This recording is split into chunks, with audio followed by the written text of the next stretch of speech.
There's nothing that compares to the velocity of the success of Harry Potter. Nothing ever? No, not really.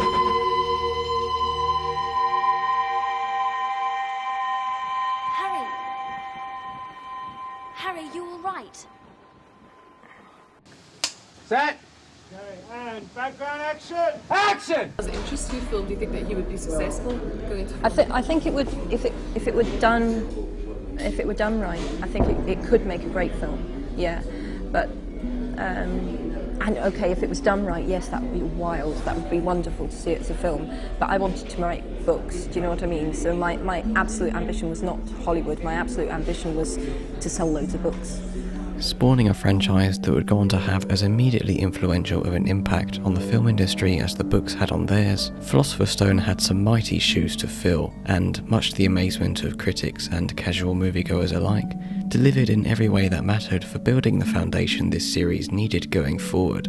Somehow, at least partly, they strayed away from the all-too-familiar creative crippling executives that have always plagued Hollywood. Although they would, of course, contribute to the ramping up of that process to reach the superhero-infested, cinematic universe-creating, mindlessly rebooting scourge we have today, and then gradually succumb itself anyway. As to how it managed to, at the very least, give the illusion of avoiding much of that mess, other than existing in a time not quite so bland as present Hollywood, it might be down to the unique quality of being made on British soil, much like how Peter Jackson pushed for Lord of the Rings to be made in New Zealand, and we all know how well that fared for that particular trilogy. Warner Bros., the entertainment conglomerate producing the films, is American, being among the big six to have been operating during the Hollywood Golden Age, but all 8 of the Harry Potter films would go on to be shot in both real-world locations and studios within the UK. It makes perfect sense, being the country the books are set and all the characters therefore being from or around the island, but not only were the original plans not to film exclusively in the UK, but such a big-name franchise coming from anywhere but America was pretty much unheard of, other than the aforementioned Lord of the Rings. Plenty had been filmed in the streets of London, the mountains of Scotland, and everywhere in between, but never had something so mainstream had such a strictly British identity. Well, except Sherlock Holmes, Doctor Who, and James Bond, which coincidentally was in contention for being the highest grossing franchise of all time during the 2000s, along with Star Wars and Harry Potter, until Order of the Phoenix eventually tipped the scales in Potter's favour.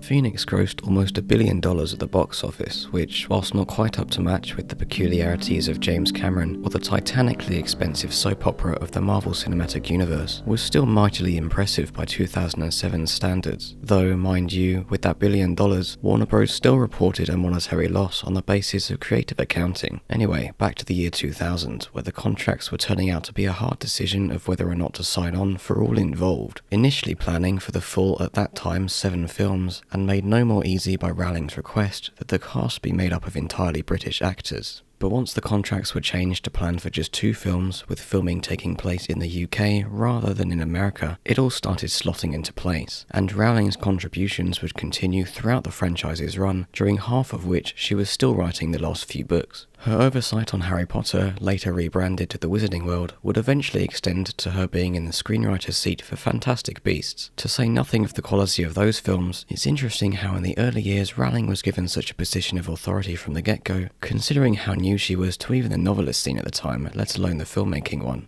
The absolute crux of the matter for me was that they did not take my characters and take them off to do something that I didn't want them to do, because I obviously am in the middle of a 7-book series. So I didn't ever want anyone to make Harry goes to Las Vegas, or, Harry Potter gets married, Harry Potter, I don't know, goes to the moon. Any of this would have been disastrous for me. I wanted us both to be working to the same plot.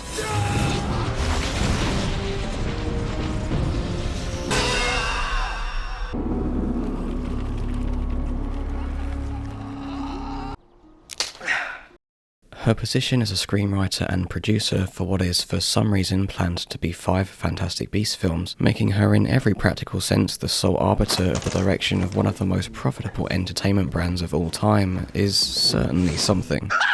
The origin of this unheard of level of creative control dates before famous directors were lining up to be a part of the first film, when Rowling was already receiving unprecedented book deals for Philosopher's Stone. You can imagine the confused faces of the publishers Rowling approached carrying the manuscript of an over 200-page children's novel, around 50,000 words above the established norm for children's fiction at the time, a market of which Rowling was informed had no money to be made writing for.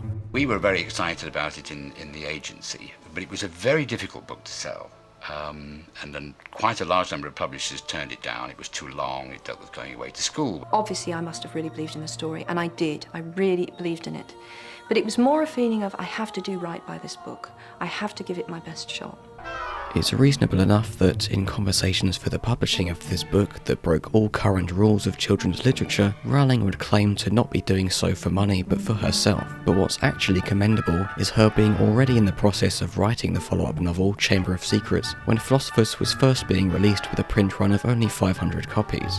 Certain things about Rowling that she very quickly came to be known for in those first couple years, like her having thought up the whole idea while stuck on a train as a poor single mum, seem like sensationalised bits of promotion used to give the book a few nudges into stardom, but really that's just my cynicism flaring up, and something like that isn't all that unbelievable compared to the actually untrue rumours that still float around today. I did not write in cafes to escape my unheated flat, because I am not stupid enough to rent an unheated flat in Edinburgh in midwinter. It had heating. But it wasn't enough that I was a penniless single mother. I had to write on napkins because I couldn't afford paper. And then we started straying into the realms of the ridiculous. Let's not exaggerate here. Let's not pretend I had to write on napkins because I didn't. They started sort of adding little bits and pieces. The big news at the time, however, was the sum of $105,000 that the publishing rights were sold for, around 10 times more than the average sale for a foreign novel at the time. This is more money than I had ever paid any author as an advance, let alone an advance for a first novel. It was unprecedented. The word of mouth spawned from news of a sale like that would have greatly helped give the release an initial boost. So not only did the now titled Sorcerer's Stone have a built-in publicity hook, but it had a never-before-seen level of support from anyone and everyone who could make money from selling it, ensuring the name Harry Potter would stay at the forefront of everyone's media consumption.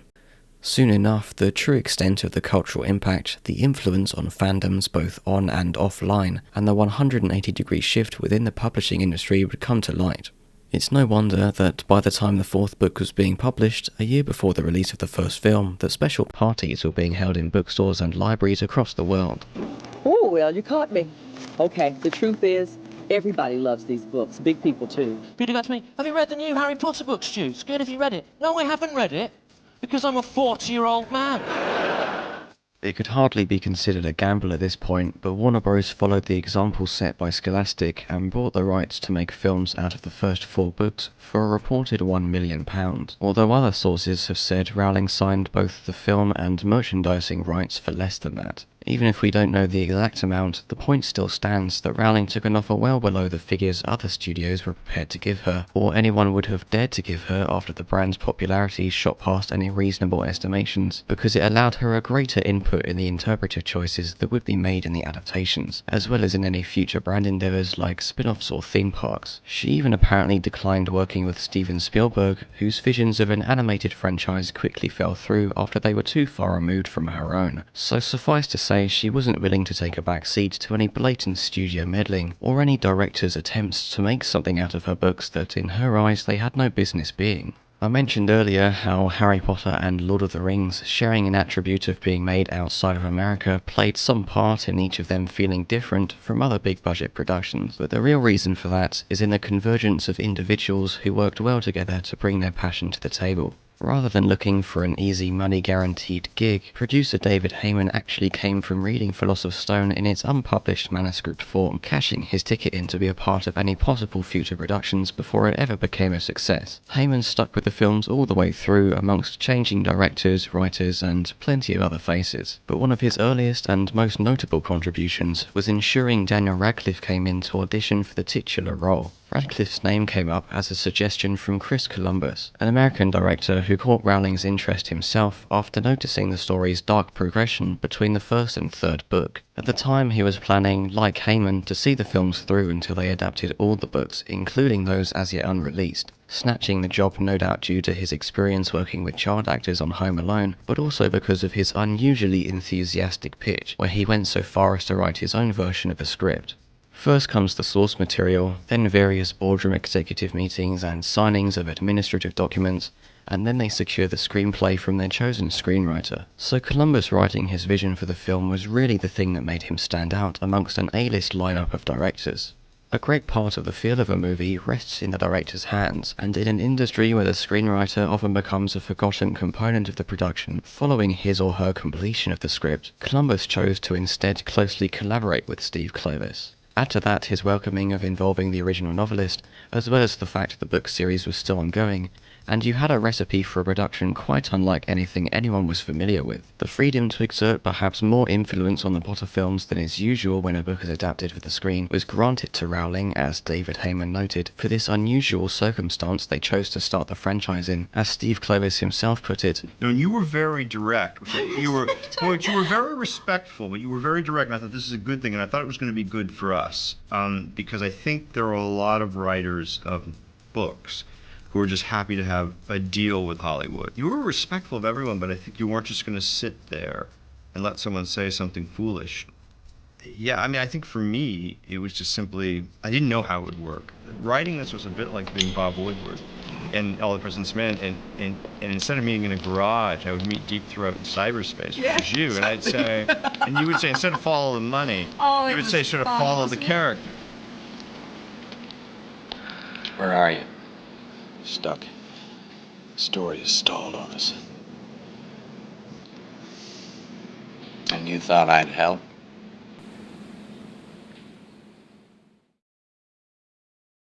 Principal photography began 29th of September 2000, not long after the reveal of the 3 young actors who would portray the beloved trio, and soon enough November 16th came around, and the floodgates Rowling opened in 1997 with her humble children's fantasy book would be overloaded with cascading waves, never to close again.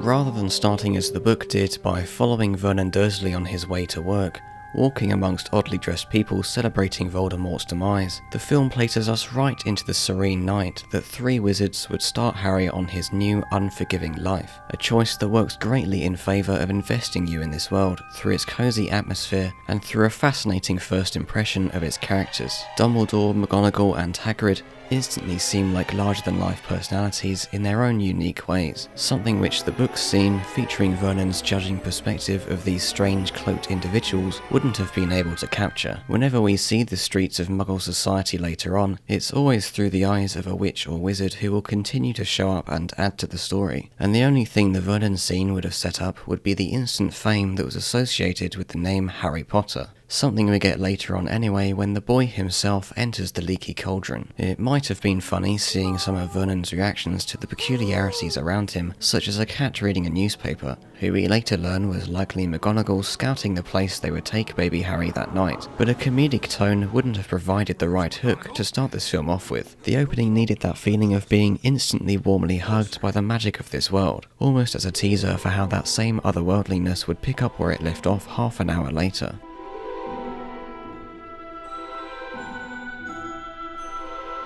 Starting off light and to the point, Williams's music helps to get the rest of the way in capturing the attention and imagination of any kids in the audience. His unusual selection of instrument in a Celesta contributes to the wonder with its unique but not unfamiliar sound, but more importantly, it creates a sense of quiet foreboding, matching the secrecy of this abnormal event amongst abnormal people, promising that, in time, we will come to learn the significance of all this.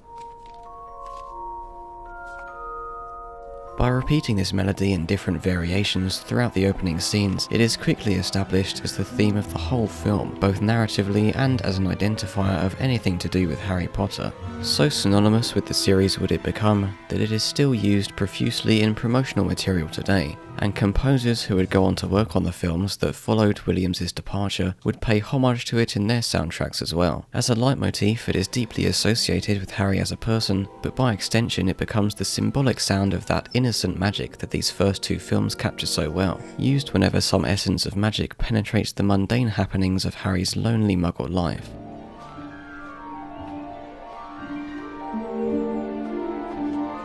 The owls gradually swooping in on number 4 Privet Drive in greater numbers, accompanied by this melody, causes them to be almost subconsciously linked with magic, as if it is more and more forcefully growing closer to Harry, trying to find the imprisoned young wizard. By extension, Hedwig herself becomes Harry's constant connection to the wizarding world, even in the summers he spends trapped within this mundane Muggle neighbourhood. And when Hedwig dies in the 7th film, it is a moment of great pain, as Harry has lost the symbol of his first childhood experience with the wizarding world, and the audience has lost one of the last remaining lights in what has matured into a very dark story.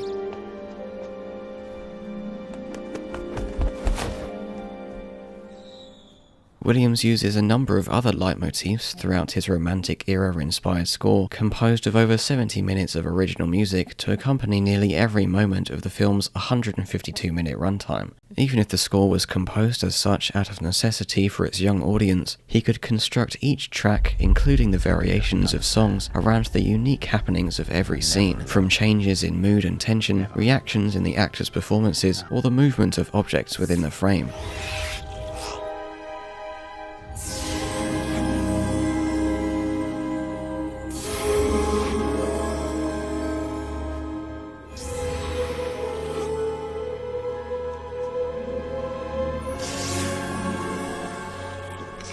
After a brief absence, the score returns to Philosopher's Stone after Harry speaks to and accidentally frees the snake at the zoo, and it becomes tailored to present the Dursleys as the nasty buffoons that they are. Although that nastiness, as well as how truly miserable Harry's life was prior to receiving his Hogwarts letter and would continue to be on his summer returns to Privet Drive, are toned down significantly in the films. Whilst Columbus's experience making the comedy Christmas Home Alone movies might have led him to present the Dursleys in a more light-hearted, silly fashion, the book already did a good job of giving a child's perspective on what is, without a doubt, full-on abuse. It becomes a big part of setting up who Harry is and how he mentally copes with the wizarding issues he would later encounter, though it does at times seem a miracle he turned out half as sane as he is, from all that went on those 10-odd years. His glasses were constantly broken because of Dudley punching him in the face, and these beatings and general bullyish behaviour from Dudley's gang would cause Harry to become a friendless outcast at school, and he was given no new clothes of his own, wearing tattered hand-me-downs of Dudley's, made only worse by his obesity being antithetical to Harry's skinniness. His small stature may be a result of the Dursleys' go-to punishment being to lock him in the cupboard under the stairs, which was also serving as his makeshift bedroom until the Dursleys became scared of letters addressed to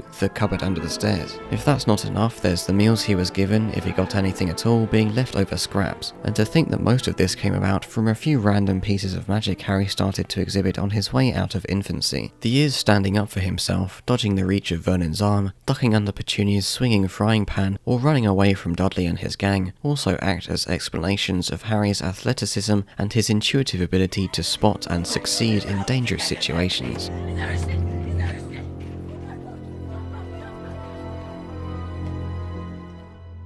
Risking being labelled overly faithful to the source material, which ended up as the main criticism for the first two films anyway, taking the time to build up to Hogwarts was necessary for the betterment of setting up the rest of the series. That was a big area many other attempts at creating young adult-based franchises fell short, failing to give the characters weight before the story starts ramping up, and resorting to shoehorned exposition in place of proper world building. Zeus's bolt is the most powerful weapon ever created. The Elder Wand. The most powerful wand ever made. For Philosopher's Stone specifically, Even though the Dursleys would end up being seen even less in subsequent films than the already small amount they were seen in the books, the mundanity of this opening provides the right contrast to how amazingly the Wizarding World is presented when we finally get there. Even still, it would take a bit longer till we were within the faraway castles of Hogwarts, the one to guide Harry on the start of his journey. Rubius Hagrid, keeper of keys and grounds at Hogwarts. I really like what they did with this whole scene, removing some of the repetitiveness of the Dursleys escaping the letters from the book and giving it an exaggerated fairy tale vibe. Like this is truly the furthest corner of the country they could hide away in, and it still wasn't enough. Also, Vernon's pettiness and hating of Harry receiving mail so much that he'll go to such lengths is just delightfully absurd in and of itself, as is him pointing a double-barrel shotgun at Hagrid, who, likely unknowing the damage such a muggle weapon could do, nonchalantly steps forward and bends the nozzle away.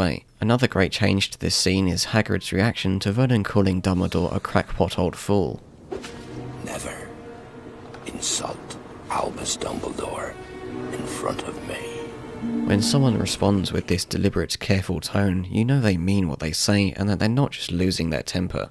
They also gave Hagrid a better reason to throw a pigtail-inflicting spell at Dudley when he spots him digging into Harry's birthday cake. In the book, however, Hagrid just kind of casts the spell in the escalation of his reaction to Vernon's insult, even though Dudley hadn't done anything. I'm not Harry. Out of all the past quarter hour of scenes involving the Dursleys, this one is the most cinematically engaging, and makes for a great second introduction to Hagrid as that familiar face from the prologue. The film is really getting into its stride now as we escape the Dursleys' grasp. There's something rickety about the whole Diagon Alley scene, from its dated CGI Rick effect to wide shots featuring Hagrid and crowds of normal-sized extras. All in all, however, it has a charm deserving of the word whimsical, a word used to describe the Wizarding World so regularly that I've become sick of reading or hearing it, but it's accurate nonetheless. Can we find all this in London? If you know where to go. Why wizards saw fit to build such a misshapen and cramped shopping centre I don't think has an explanation beyond because it's quirky and magical. Spells that in large physical spaces do exist, as we learn later in the series, so it's not as if they're actually bound by this London back alley they've chosen to situate in. The caverns under Gringotts are also enormous, so it seems odd that wizards wouldn't take some part of the underground space for themselves if a lack of space is indeed an issue. Give it a wave.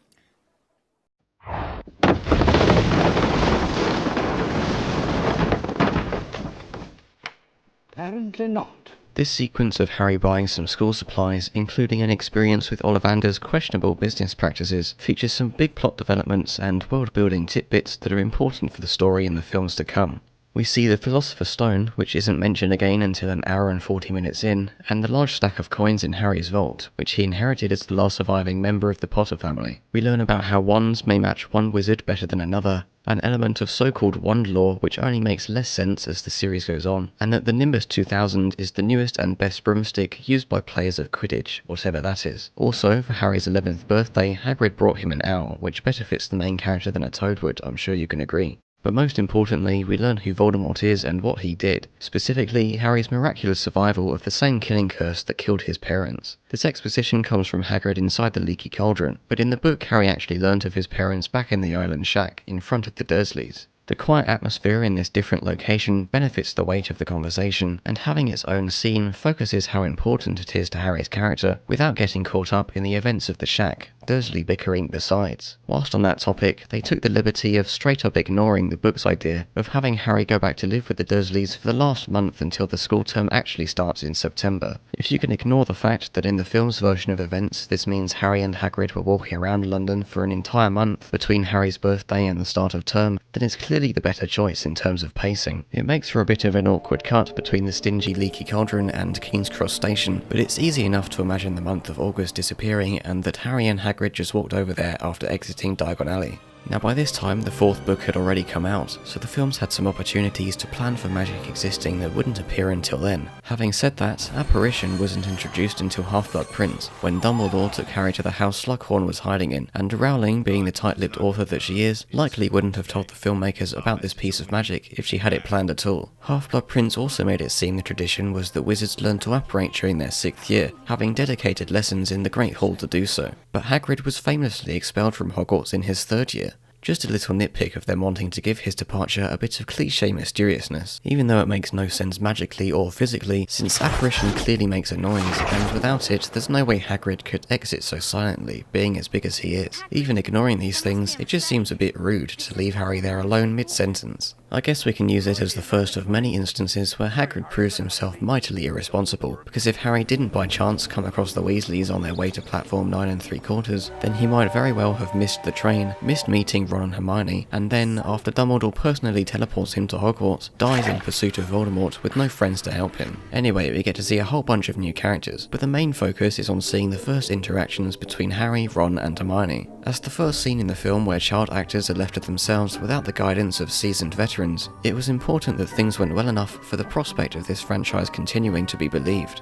Besides some physical discrepancies with Radcliffe's eyes, Watson's teeth, and Grint being the opposite of lanky, a trait that seemed instead to pass to the twins, you have to admire the casting director's ability to cast child actors, which is a notably smaller pool of talent to pick from, who are as good a fit in their roles as the adults are in theirs. For the trio specifically, it helped massively that out of the thousands of casting calls they went through, they'd managed to find 3 kids who fit Harry, Ron and Hermione's personalities so well. Rupert was Ron, and Dan kind of was Harry. Harry had a thin face, knobbly knees, black hair and bright green eyes. Hermione made complete sense to me. That's me. I am that girl. That doesn't really describe me at all, really. Especially the tall part. I'm ginger, that's the main thing. She's so much like myself. I mean, I was seriously nerdy. And I was very kind of insecure like she was. I was quite a tomboy. I wasn't super popular or anything, so I basically was her, to be fair. Watson definitely has ups and downs in the quality of her performances, and even though Rupert is often given less to work with in the scripts, he's the most consistent and usually comes across as the most natural. Daniel Radcliffe, on the other hand, steadily elevates with each film until he's the best of the 3 of them. As far as Philosopher's Stone is concerned, his often stiff delivery and expressions just about fit the socially inexperienced awkwardness you would expect Harry to have, given his isolated upbringing, making the friendship he finds in Ron and Hermione all the more endearing as he learns to have a sense of self-identity. You can't expect too much from their ability to portray certain nuances, as young as they were, but the source material thankfully wouldn't have the characters reach those complexities until they were well into their teenage years. Of this, Radcliffe had the hardest job by far, going from a slight blankness in Philosophers, unaware of his presence and playing down his skills, to the subtle and realistically long-lasting psychological issues stemming from 11 years of neglect coming to the surface, and all the new traumatic experiences dragging him down along with it.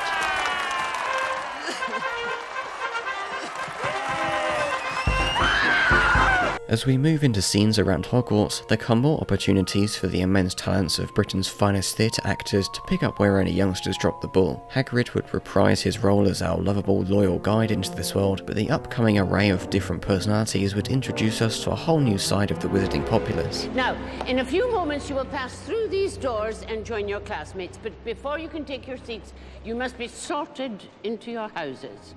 She doesn't have the same degree of backstory or development as her contemporaries, but McGonagall manages to survive in the hearts of the fandom nonetheless. As archetypal of the strict but caring disciplinarian as she may be, her personality and solid presence as the head of Gryffindor House puts her always in the background of whatever Harry and his friends are getting up to, always ready to keep her students in line and more capable than any other teacher in doing so. Harry instantly identifies her as an authority figure who shouldn't be messed with, although we would soon come to learn of the few soft spots she does indeed have. She gives an external image of being strict and stern and is no doubt the kind of teacher other teachers respect, but Rowling softens a lot of Harry's preteen first impressions of her personality, and we come to see her as the compassionate person that she is. In the very first chapter, rather than running around with the rest of the elite wizards to capture or kill the Dark Lord, she took it upon herself to scout the Dursleys' house on Privet Drive, making sure it would make for the safe home Harry needs. Leaving him with these people. I've watched them all day. They're the worst sort of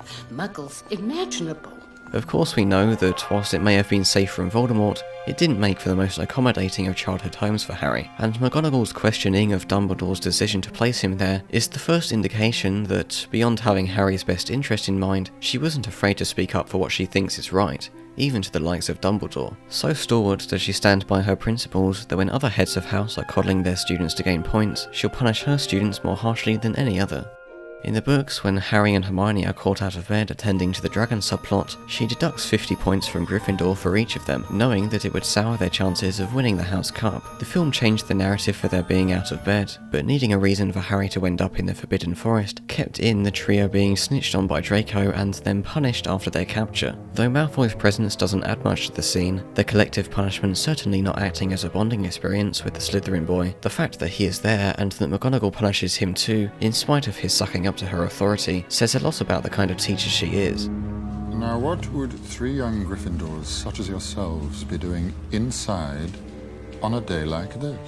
Maggie Smith brought a stern elegance to Minerva McGonagall, and the equally revered Alan Rickman brought a twisted malevolence to his role as Severus Snape, Alan Rickman being the one to play him, and his portrayal of the controversial character might have altered how Snape has come to be perceived by the audience. Talent can't turn back time and make Alan Rickman any younger than the 55 years old he was at the start of the franchise, as was the most prominent criticism at the news of his casting. In the book, Harry's first impression of Snape is of his dark black eyes, which unlike Hagrid's were cold tunnels filled with contempt. This expression, paired with his relative youth of 31, painted a much more tragic picture of Snape by the time we learn of his past, and before then only enhanced his loathsome attitude. The image of such a personality was much more jarring and mysterious coming from the younger face than it is from the aged lines of Rickman's. Literally increasing the characters' ages wouldn't fit into the timeline of Voldemort coming to power, but the aging up of Snape that came with casting Rickman meant they had to also age up everyone he went to Hogwarts with, which includes Harry's parents. Snape, as seen in Philosophers, is 11 years older than Lily and James were when they died, so he should look older than they do in flashbacks anyway. But the big tragedy of their murders at the hands of Voldemort was in how young they were. Murdered at 21, having had Harry the year prior, made their deaths more shocking, made their wizarding abilities and accomplishments and bravery all the more impressive,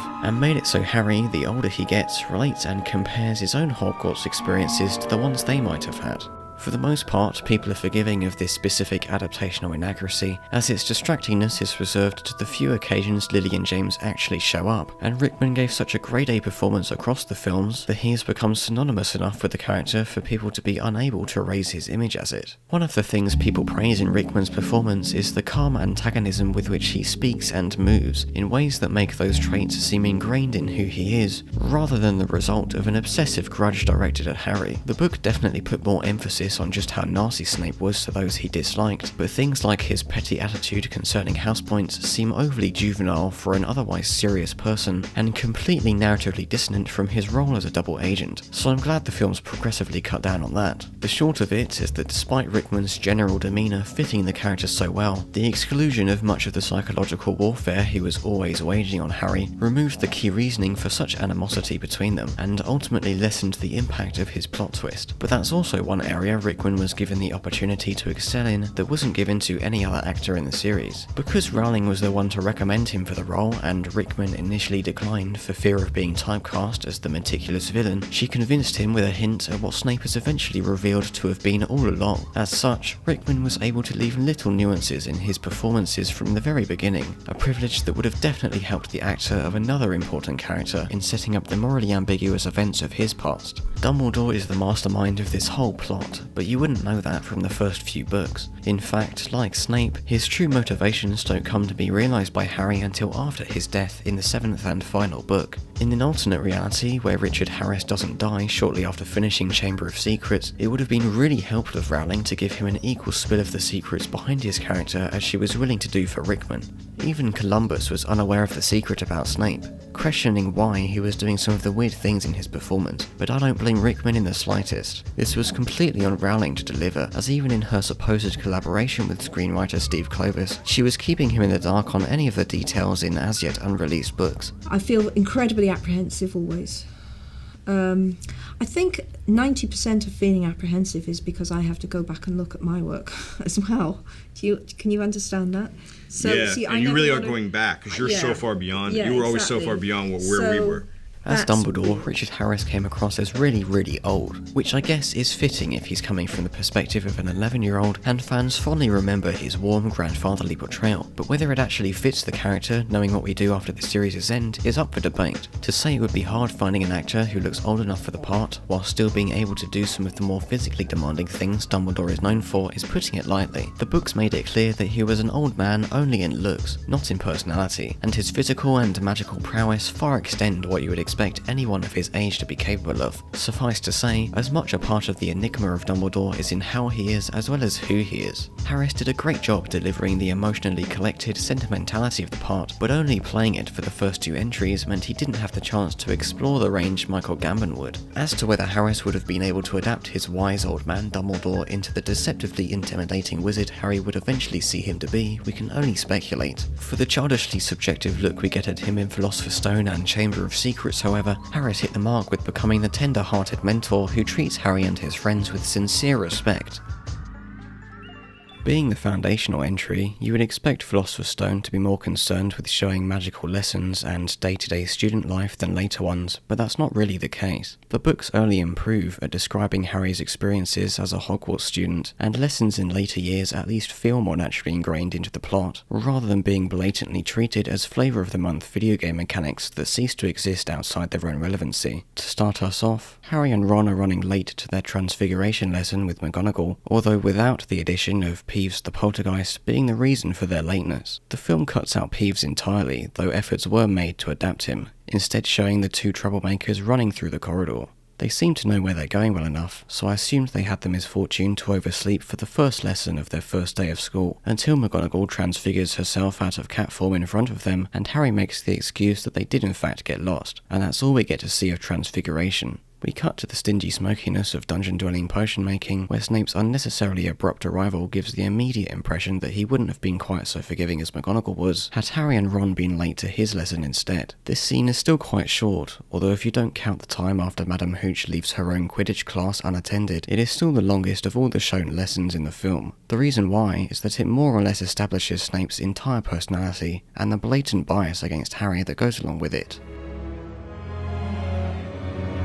After an exchange of inquisitive looks, we cut to an unusually sunny day where the Gryffindors stand opposite the Slytherins, and they all have a go at mounting their brooms. And in typical film fashion, they exaggerate the extent to which Neville loses control of his broom in an extravagant display of dated computer graphics. If anything, this exaggeration makes quite the case for Neville not being so bad on a broom after all, just based on how long he manages to hold on whilst flailing about. Then again, it's more luck than anything that he didn't tip the wrong way and smash a dozen times down the wall, which is how he slipped off the broom in the book after launching 20 feet into the air. Harry getting the Rememberall back is less over the top, although Draco does throw it a laughably far distance for an 11-year-old, and Harry becomes dangerously close to colliding with one of the Hogwarts towers. As a little Easter egg, one of the photos later seen in Grimmauld Place shows James and Lily putting a 1-year-old Harry on a broomstick, so if you need some reason for Harry's prodigious riding skills beyond inheriting his father's genes, then there you go.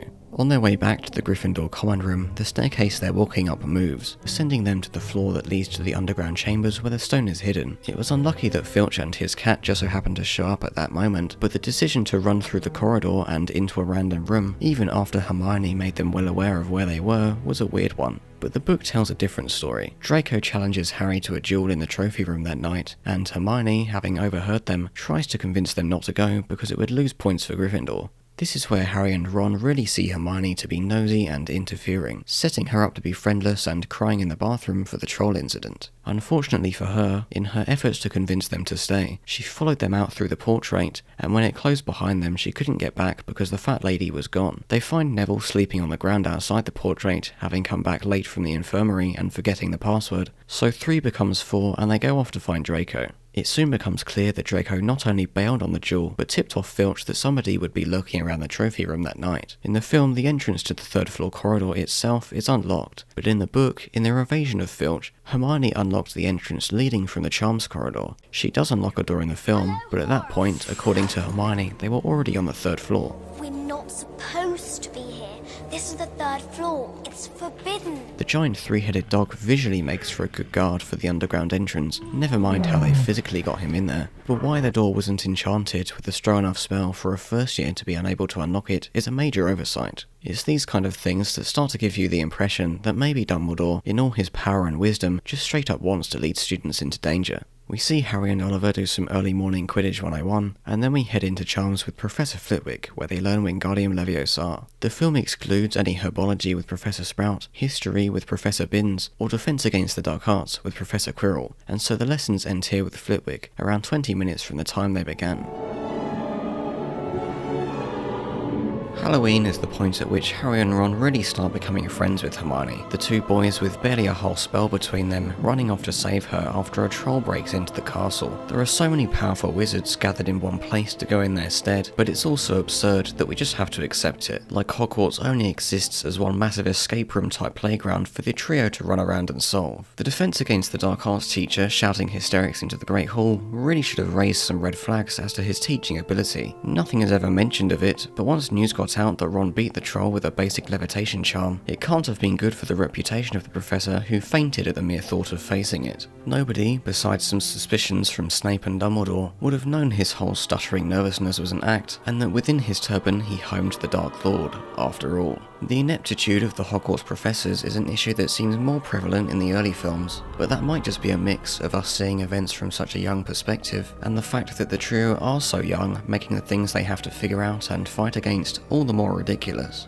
Without using the excuse of magic making everything easier and giving all these teachers unimaginably more power than a real-life one would have, it is looking at how few professors Hogwarts has that helps us make sense of their inability to keep people safe. With one professor per subject, you have a single person being responsible for teaching up to 7 years worth of students each week, and that doesn't even factor in extracurricular activities, heads of house duties, or the planning of each lesson and the grading of any assigned after-hours work. Still, the bar an 11-year-old sets to save a single student from a common troll within the very castle walls really shouldn't be all that far out of reach for any of them, but it's particularly laughable with the feats of magic we see Dumbledore and Snape to be capable of by the tail end of the series. If you can ignore the insane image of an 11-year-old Harry being dangled upside down and having to do mid-air stomach crunches to avoid having his upper half being pulverised and his brains and bones splattered across the bathroom wall, which is the kind of strength I'd expect from a humanoid as large as this, then I guess the scene is okay. As far as CGI goes, it's certainly no Mines of Moria troll, but the practical version is good, even if it doesn't move all that impressive of an amount, and the shot of Emma Watson cowering under the shattering wooden cubicles is decently convincing as far as child actor stunts go.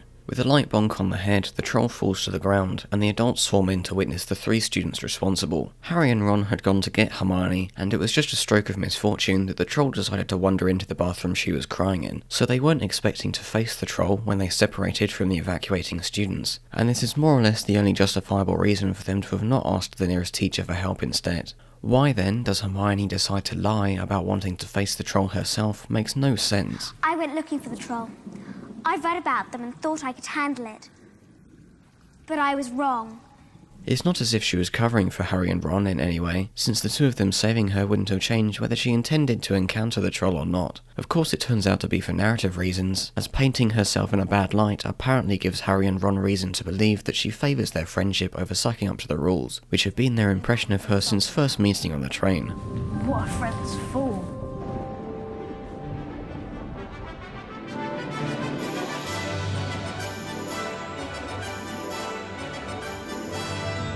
Having made more than a few friends in students and teachers alike, Harry now has the support to cheer him on in his first Quidditch game as a first-year seeker.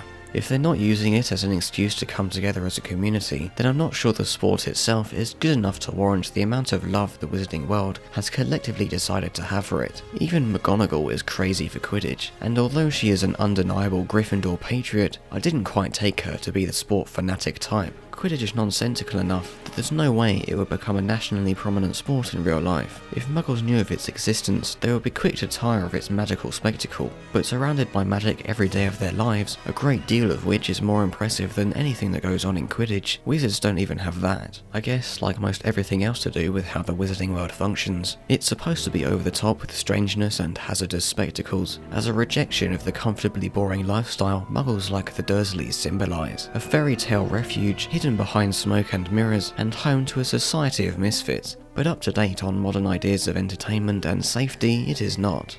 Little kids zipping back and forth at high speeds with much bigger students of up to 18 years old who would like nothing more than to collide mid-air or batter an iron bowling ball their way. So if you're facing Slytherin, you're already expecting a rough time, but add to that harsh weather conditions, easily breakable sticks of wood from which everyone rides upon, and balls of death that exist only to viciously gravitate towards the nearest skull, and you've got one of the most dangerous sports ever.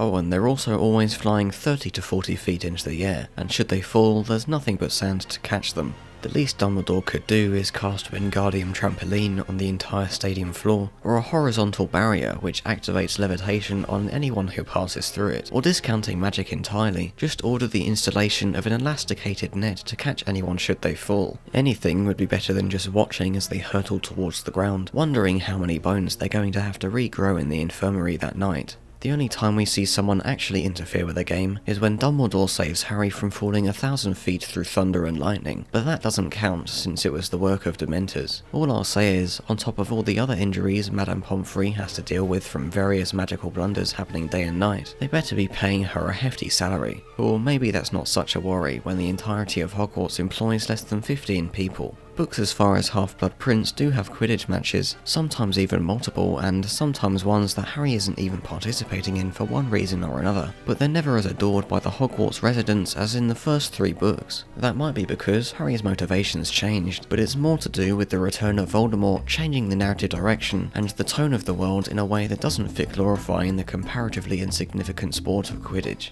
In those later books, it's used as an avenue to develop the characters that hadn't had the chance to play before, like Ron and Ginny, but as fresh to the sport as we are in Philosopher's Stone, it makes the perfect example of how wonderful the wizarding world seems to Harry before he learns the people who hunger for power are universal to any world. It sends you roaring back to your childhood, where the whole world was composed of your school and your parents' house, and where, for anyone who isn't Harry, catching the snitch would be the highlight of their year. Harry instead gets a fresh new action scene and a near-death experience. Although catching the snitch does get ruined a bit if you can't ignore how broken of a mechanic it is. The point of making it worth so many points is just so we see the Seeker as the most important player, one that can change the outcome of a match in an instant based only on the Seeker's ability to catch a tiny golden ball. It's still a team sport, so the other players are free to help Harry, blocking bludgers or steering opposing players out of his flight path, but it's predominantly Harry's responsibility.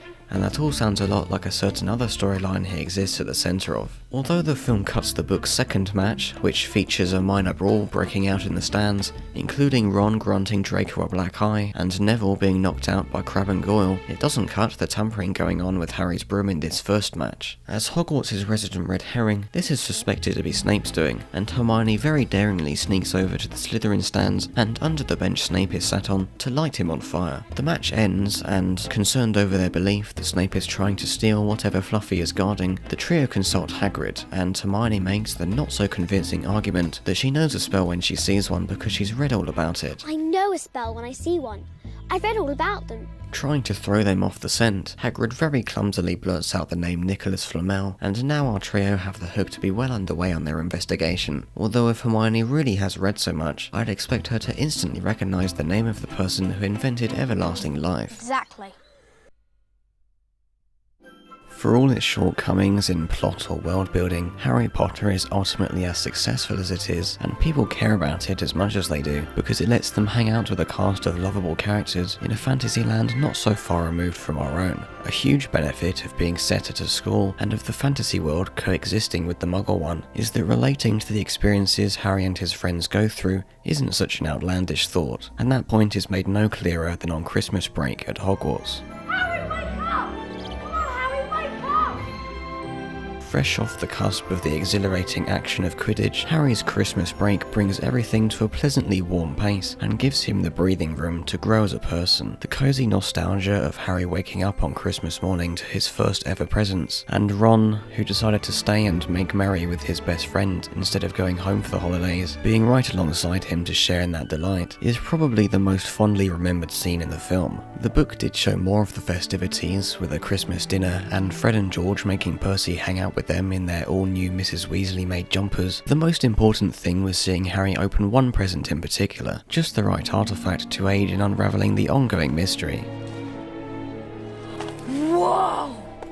He dons the cloak to the library that night, breaking into the restricted section that holds all the restricted books, which for all the banned and dangerous magic they may contain, seem unusually insecure from prying student hands. He didn't even prepare enough to learn the light summoning spell we see used so much in later years, which has to be one of the easiest spells going, choosing instead to lug around a large metal lantern. He goes straight for the ominously chained books, but doesn't get very far into whatever he was hoping to find, when the first one he opens screams in his face and alerts Filch, who seems to lurk around every corner.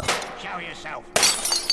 Surely he can't spend all night patrolling the dozens of corridors up and down the castle. Though I do like the image of Filch trotting past, lantern in hand to illuminate the twitchy scowl on his face. An almost amusingly scary child's perspective of the grimy school caretaker. Like something straight out of a stealth horror game, Harry makes his way between the moonlit shelves and out the library, fortuitously coming across Snape and Quirrell in a neighbouring corridor, Snape's aggressive words serving only to mislead the trio further into their biases against him. When Filch brings the smashed lantern before the two professors, they quite comically rush away to find the out-of-bed student, providing Harry with the chance to make his escape. Harry's obsessiveness is a trait he displays at some point or another in every book, and in Philosopher's Stone we see that in the difference between his and Ron's reflections in this mirror. Head boy, and I'm holding the Quidditch cup. Ron takes for granted everything Harry wishes he had, but that house full of loving people that Harry desires, Ron feels is overbearing and overshadows who he is. But whilst Harry isn't particularly outwardly envious of the Weasleys, by the time their friendship is well underway, Ron is envious of Harry's fame and glory, and at times even resents him because of it, because Ron wants his moment in the spotlight as well. Harry, I know what you're thinking, but don't. There's something not right about that mirror.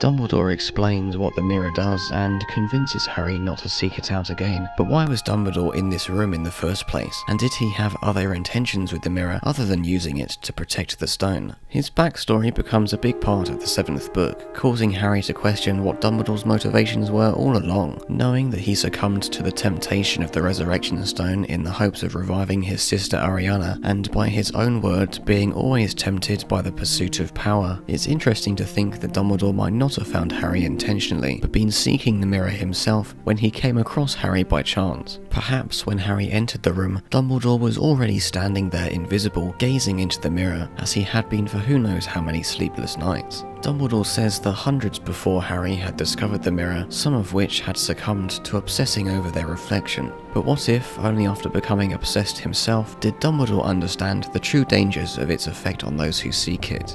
That is why, tomorrow, it will be moved to a new home.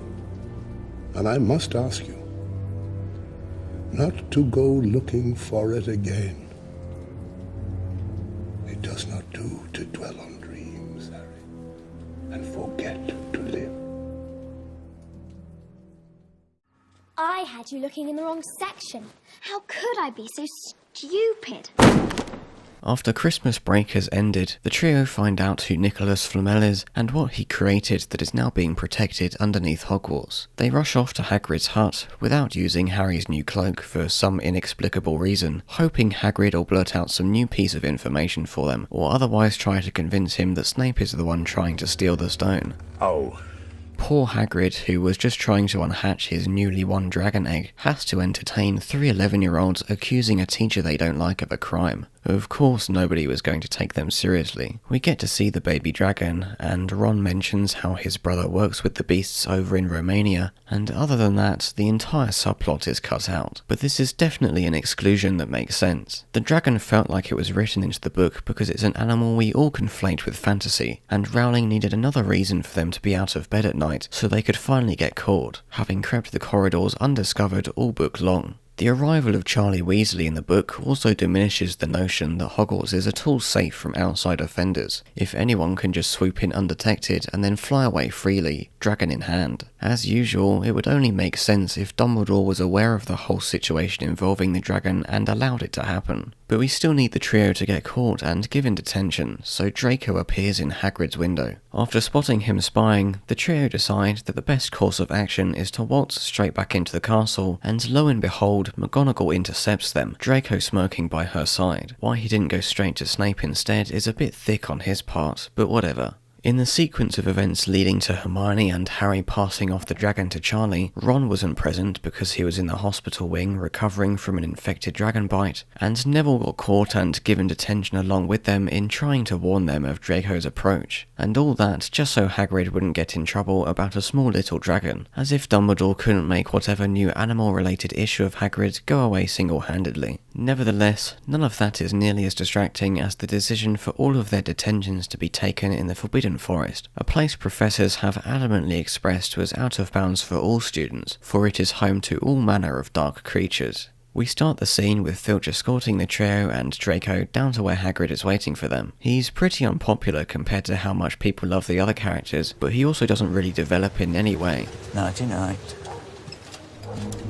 The main thing that miffs people off about Filch isn't his begrimed appearance, but his claims to wish the old ways to make a return, where he could more harshly physically punish students if he so wished. I'm not sure where entering the Forbidden Forest stands on this, since a lone first year would definitely get ripped limb from limb should they wander down the wrong Misty Hollow. But the things Filch explained as being punishments of the past, he seemed positively content at the idea of having a hand in. Not to say it's entirely idle threats, but not enough focus is ever on Filch to know whether he's playing it up for intimidation purposes, or if he would actually go as far as Umbridge, who was even willing to use the Cruciatus Curse. The Cruciatus Curse ought to loosen your tongue. That's illegal. Anyway, the Hogwarts security up to the return of Voldemort is pretty much a joke. The only real security measures they encounter being an old squib and his cat, a deranged poltergeist, and the occasional prowling professor. Even the Forbidden Forest is discouraged from being entered with nothing but a warning, but at least there they have the excuse that it's land that is not entirely under their jurisdiction, from the large area it covers to the territorial magic animals within, some of which possess intelligence matching that of humans. What was within a teacher's power, and which really didn't help anyone, was when Hagrid made the decision to split off from Harry and Draco in the middle of the forest. He takes Ron and Hermione with him and gives Harry and Draco a drowsy old dog, but even if that did make a difference to their defensive level, he sent off the two students who hate each other the most. Hagrid should know full well a Slytherin and Gryffindor wouldn't work well together under the best of conditions, let alone these two, and neither of them are even big or strong enough to lift the lantern properly. And what do you know, they come across not any of the many dangerous monsters that usually reside around the forest, but an exceptionally dangerous one who wants nothing more than to murder Harry. Voldemort might just make more attempts on Harry's life in this first year than in any other. It helped massively that he was either gliding around the forest eating unicorns or attached to the back of a teacher's head within the very walls of the castle, but I'm surprised he isn't constantly orchestrating minor, low-risk plans to take Harry out at every turn. Even under Dumbledore's watchful eye, he gets pretty close to killing Harry, and would have succeeded in this pure chance they run into one another in the forest if it weren't for the centaur Firenze intervening. Dumbledore clearly isn't keeping such a close eye on Harry that he knows his every movement, but even if he was, and all of these dangers are by his design, there seems to always be room for the possibility that Harry just straight up dies in any given encounter. Draco does the smart thing and runs away screaming in whatever direction Team Hagrid was heading in, and Harry is left alone with the hooded spectre before Firenze gallops in to save him. This entire scene is extremely clunky, and it's made no better by the half-practical, half-CGI centaur's arrival, soon after which he begins spouting exposition, leading Harry on to understand that the unicorn drinking thing was Voldemort, and that the Philosopher's Stone is the reason for him being so near the school. In the book, Firenze isn't the first centaur they all come across. We briefly meet Ronan and Bane, but walk away after failing to get any answers other than Mars is bright tonight out of them. At this point, Hagrid was walking along with Harry and Hermione, having sent Draco, Neville and Fang off together. They notice the sparkling red help signal, and Hagrid runs off to find them, but it turns out to have only been Neville panicking after Draco snuck up on him as a joke. That's when Hagrid makes Harry switch places with Neville. The book reads that they walked for nearly half an hour, so when Firenze saves Harry, he has him ride on his back to take him all the way back to safety. But in the film, the time between Draco running away and Hagrid arriving gives the impression they were barely far away at all, just far enough for Firenze to give cryptic plot information. In the book, Ronan and Bane then appear again, bursting through the trees, angry that Firenze would interfere in their readings of the planets by aiding Harry, who instead of dying in the Forbidden Forest tonight, would die 6 years later,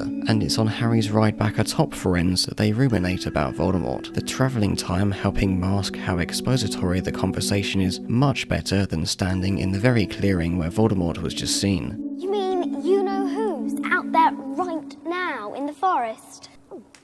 And to think, I've been worrying about my potions final. There's a few more quickfire scenes before the trio decide to go through the trapdoor, all of which are just reiterating things to ensure the kids in the audience are up to speed, and cementing Snape as even more of a red herring, because they really want that twist to land. Harry tells Ron and Hermione about Voldemort, and Hermione says the only wizard Voldemort fears is Dumbledore, so Harry is safe so long as he's around. Then, on their way out of the end-of-year exams, Harry's scar is hurting more than usual, and he very perceptively says that it's a warning that danger is coming. I think it's a warning.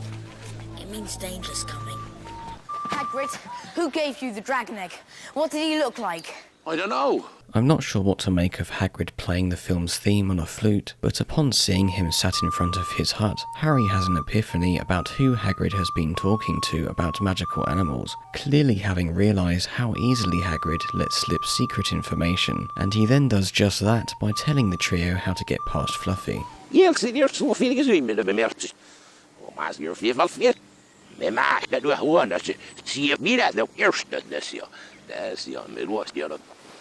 Hagrid is stuck in his quest-giver position, making no attempt to run after the trio, who are quite obviously on their way to early deaths. They at least make some attempt to warn Dumbledore, instead of foolishly taking the whole endeavour on themselves from the get-go, but McGonagall says he received an urgent letter from the Ministry and is not currently anywhere near Hogwarts. Now, ignoring how easily Dumbledore is later shown to be able to travel far distances, it is down to 3 11-year-olds to prevent the Philosopher's Stone from being stolen, and the very man they believe to be attempting to do so appears right behind them, serving only to confirm their suspicions even more. As silly as this all is, I do like this look Alan Rickman gives Harry after the boy accusingly eyeballs him. Now what do we do? Go down the trapdoor. Tonight.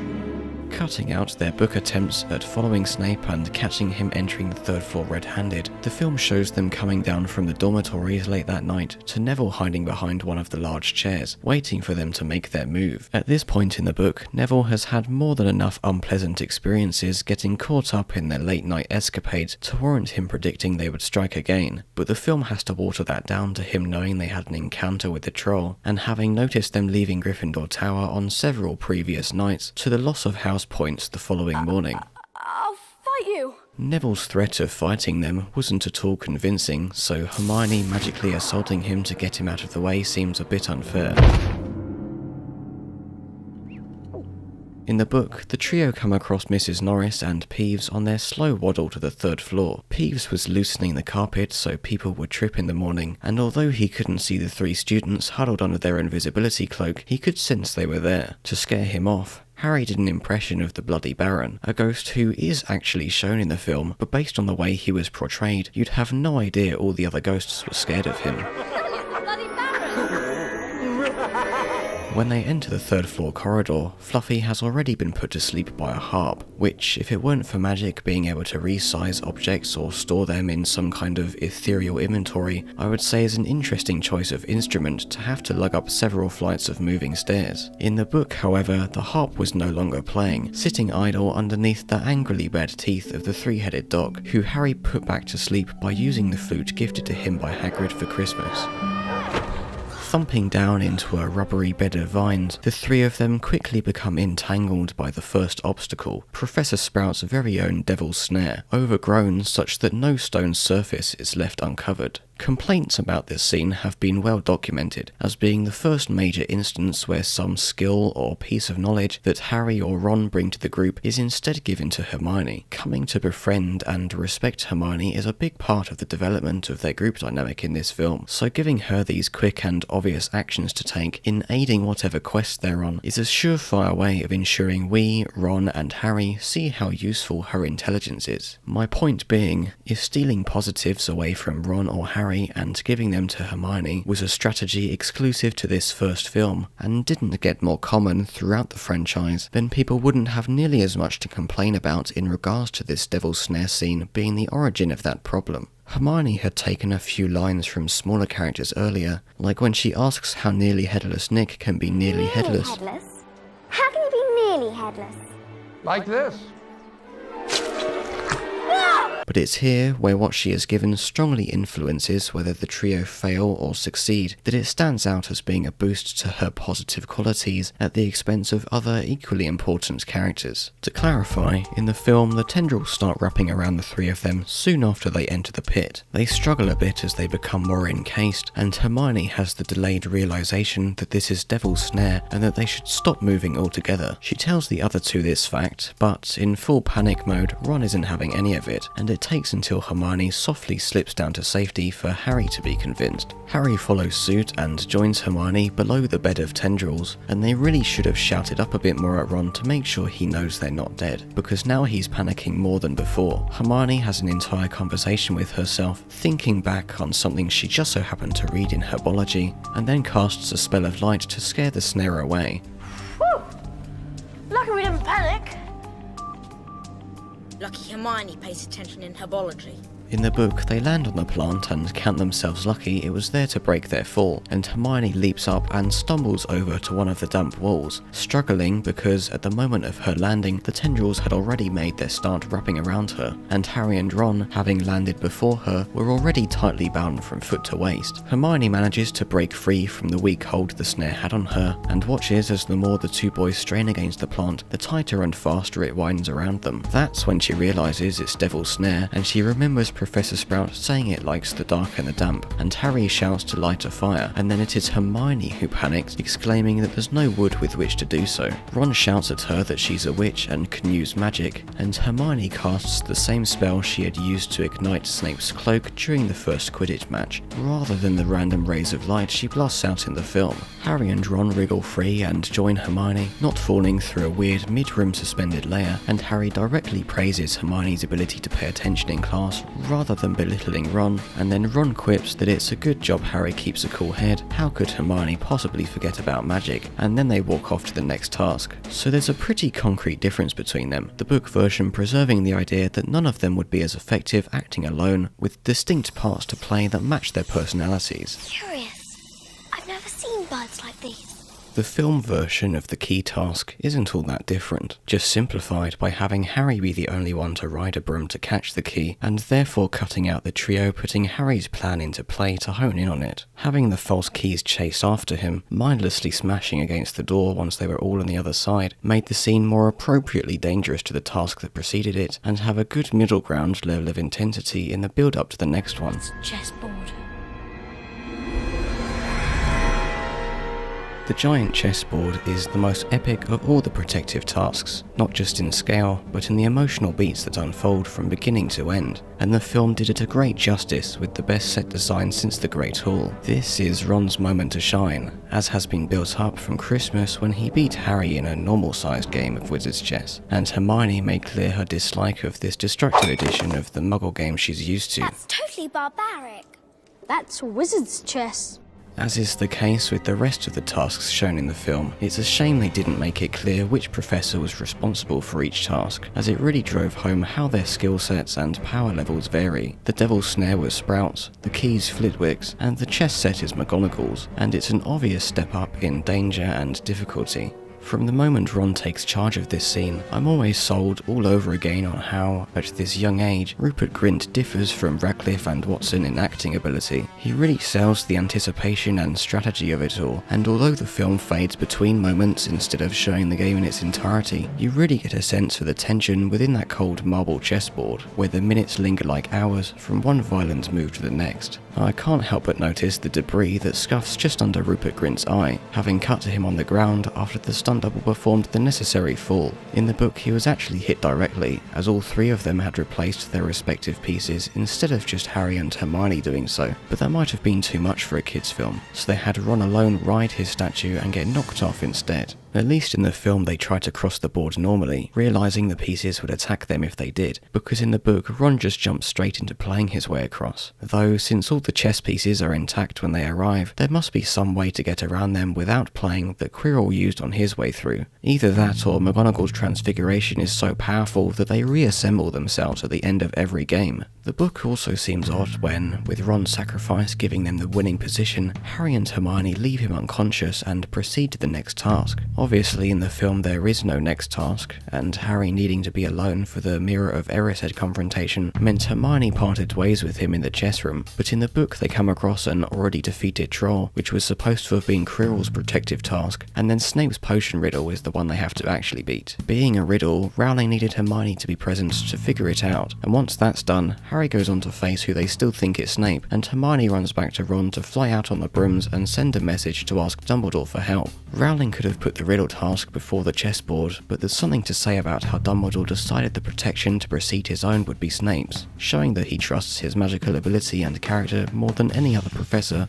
long before we have any inclination that the two are so close, though that might fall through with Quirrell's troll being placed after McGonagall's chessboard, since I doubt Dumbledore trusts any two teachers more than Snape and McGonagall, Quirrell especially. Besides, the idea that they will be able to fly the brooms up out of the trapdoor, past Fluffy, run up to the Owlry and send an owl all the way to London, and then when Dumbledore receives this message, he has to rush back to Hogwarts, down the trapdoor, and through all the underground chambers to stop Snape from stealing the stone and killing Harry, is completely absurd. Equally laughable is how Harry boldly states, in all his childish naivety, I might be able to hold Snape off for a while, but I'm no match for him really. Yeah, and even if you were a match for him, you would theoretically be holding him off for multiple hours before the owl got anywhere near Dumbledore. Not only that, but Hermione brings up the very real possibility that Voldemort might be down there in the final chamber alongside Snape, so Harry would be facing two of some of the most powerful wizards in the series. It's no wonder Hermione starts crying and hugs him when all the words of comfort Harry can give her is suggest that he might be lucky enough to gain another lightning-shaped scar. And disregarding all that, I still think their parting conversation works better in the presence of Ron on the chessboard. It was nice to have seen some of Ron's strategic capabilities, even if it wouldn't grow into a consistent role he plays in the upcoming Wizarding War, but the best development this scene contributes is in Hermione. Me, books, and cleverness. There are more important things.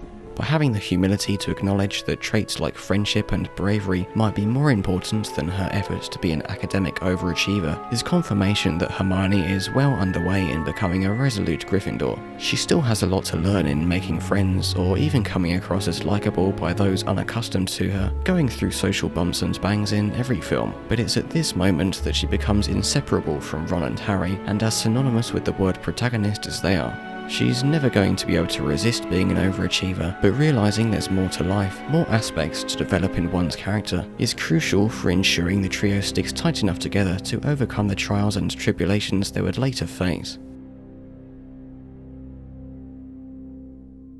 Who would suspect poor, stuttering Professor Quirrell? As obvious as it may have been that Snape was a red herring all along, for a children's book to switch the villain to being Quirrell instead of Snape, who had been built up as having the typical demeanour and attitude of a villain, would have been a revelation no less than mind-blowing to any young readers. You? Quirrell's reveal was the first confirmation of what Rowling loves to do best, to misdirect the reader, distracting you with innocent red herrings and MacGuffins to hide her true intentions in plain sight. Philosopher's Stone is unique in this series in that it's the first, so that even after becoming accustomed to Rowling's tricks 3 or 4 books down the line, people reread Philosopher's and remember how effective it originally was at charming them, treating its simplicity with a nostalgic forgiveness. What does this mirror do? So the villain isn't Harry's least favourite teacher, who was always lurking around every turn and looming over him to say the most menacing lines, but the guy whose key characteristics are a speech impediment and a purple turban, the most memorable thing he's done being running and fainting into the middle of the Great Hall, as you might know from watching or reading other stories with twist endings. Whether a twist is truly good becomes obvious the second time through, when you see all the hints, big and small, that were laid out from beginning to end. Philosopher's Stone is better in this regard than later films, only because its simplicity makes those foreshadowings easier to include. like Quirrell avoiding shaking Harry's hand upon meeting him in the Leaky Cauldron, or Quirrell being in the Leaky Cauldron, where Hagrid likely went to do his drinking and gambling and blabbering about all manner of fantastic creatures. There's also Quirrell sitting a few seats behind Snape in the Quidditch stands, very sternly gazing up at Harry as he fumbles about on his broom, or when Harry felt a prickle in his scar after meeting eyes with Snape, the cut to which shows Quirrell facing away from the camera such that the turban-covered back of his head is pointing at Harry, and when Snape realises this, he looks very precisely at Quirrell. Now we know why, as Snape had been suspecting of him all film long, and probably long before, if Quirrell really has been the Defence Against the Dark Arts teacher for multiple years. A position at Hogwarts that may have been cursed by Voldemort after Dumbledore refused to hire him for it, the curse rendering any teacher from that point on who was appointed the position to lose it within a year. This hasn't applied to Quirrell for however long he has maintained it, since he has either been acting in Voldemort's stead as a double agent, or literally had Voldemort in the back of his head, who I imagine in his pettiness made himself exempt from the curse, if it exists at all. It seems Dumbledore himself believes it to exist at the very least, since he continues to refuse Snape the position all the way until Half-Blood Prince. The post of Defence Against the Dark Arts will be taken by Professor Snape. Another opinion of Quirrell, and other characters Rowling goes on to write twists for, is that the small hints littered throughout the books, whether obvious or subtle, aren't enough to suddenly elevate that character above the shallow caricature they had been existing as all the time before. We can forgive Quirrell specifically for turning into a cartoonishly campy children's villain, but to do so with characters in later books that Rowling still chooses to use as plot devices only to discard them in the following book is dishonest, to the fact that these characters are given the most minimal development for the purpose of pushing the narrative forward, and to this entire attempt of Rowling's to elevate the maturity of the storytelling with each book.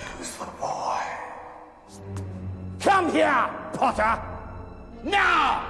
As the arbiter of his will, and a physical extension of his being, Quirrell adopts the same vague outline of a villain that Voldemort is currently characterised as. As such, however little we care about whether his evil plan gets foiled, has as much to do with Quirrell as it does Voldemort. The little we do know about Voldemort is that he is, as many antagonists are, antithetical to what the protagonist stands for, and it is that which makes clear the core themes of the series, reiterated in each of their violent encounters. You might have spent all film caring more about Harry's blossoming friendships with Ron and Hermione, or his classroom clashings with Draco, but it is the villain who puts those comparatively lower stakes things in jeopardy, putting into perspective how much you care about maintaining the little day-to-day moments, and justifying what our heroes will spend the series fighting for. That's why we can look past the fact that the film had an 11-year-old Harry murder a man with his bare hands. I melt a man's face.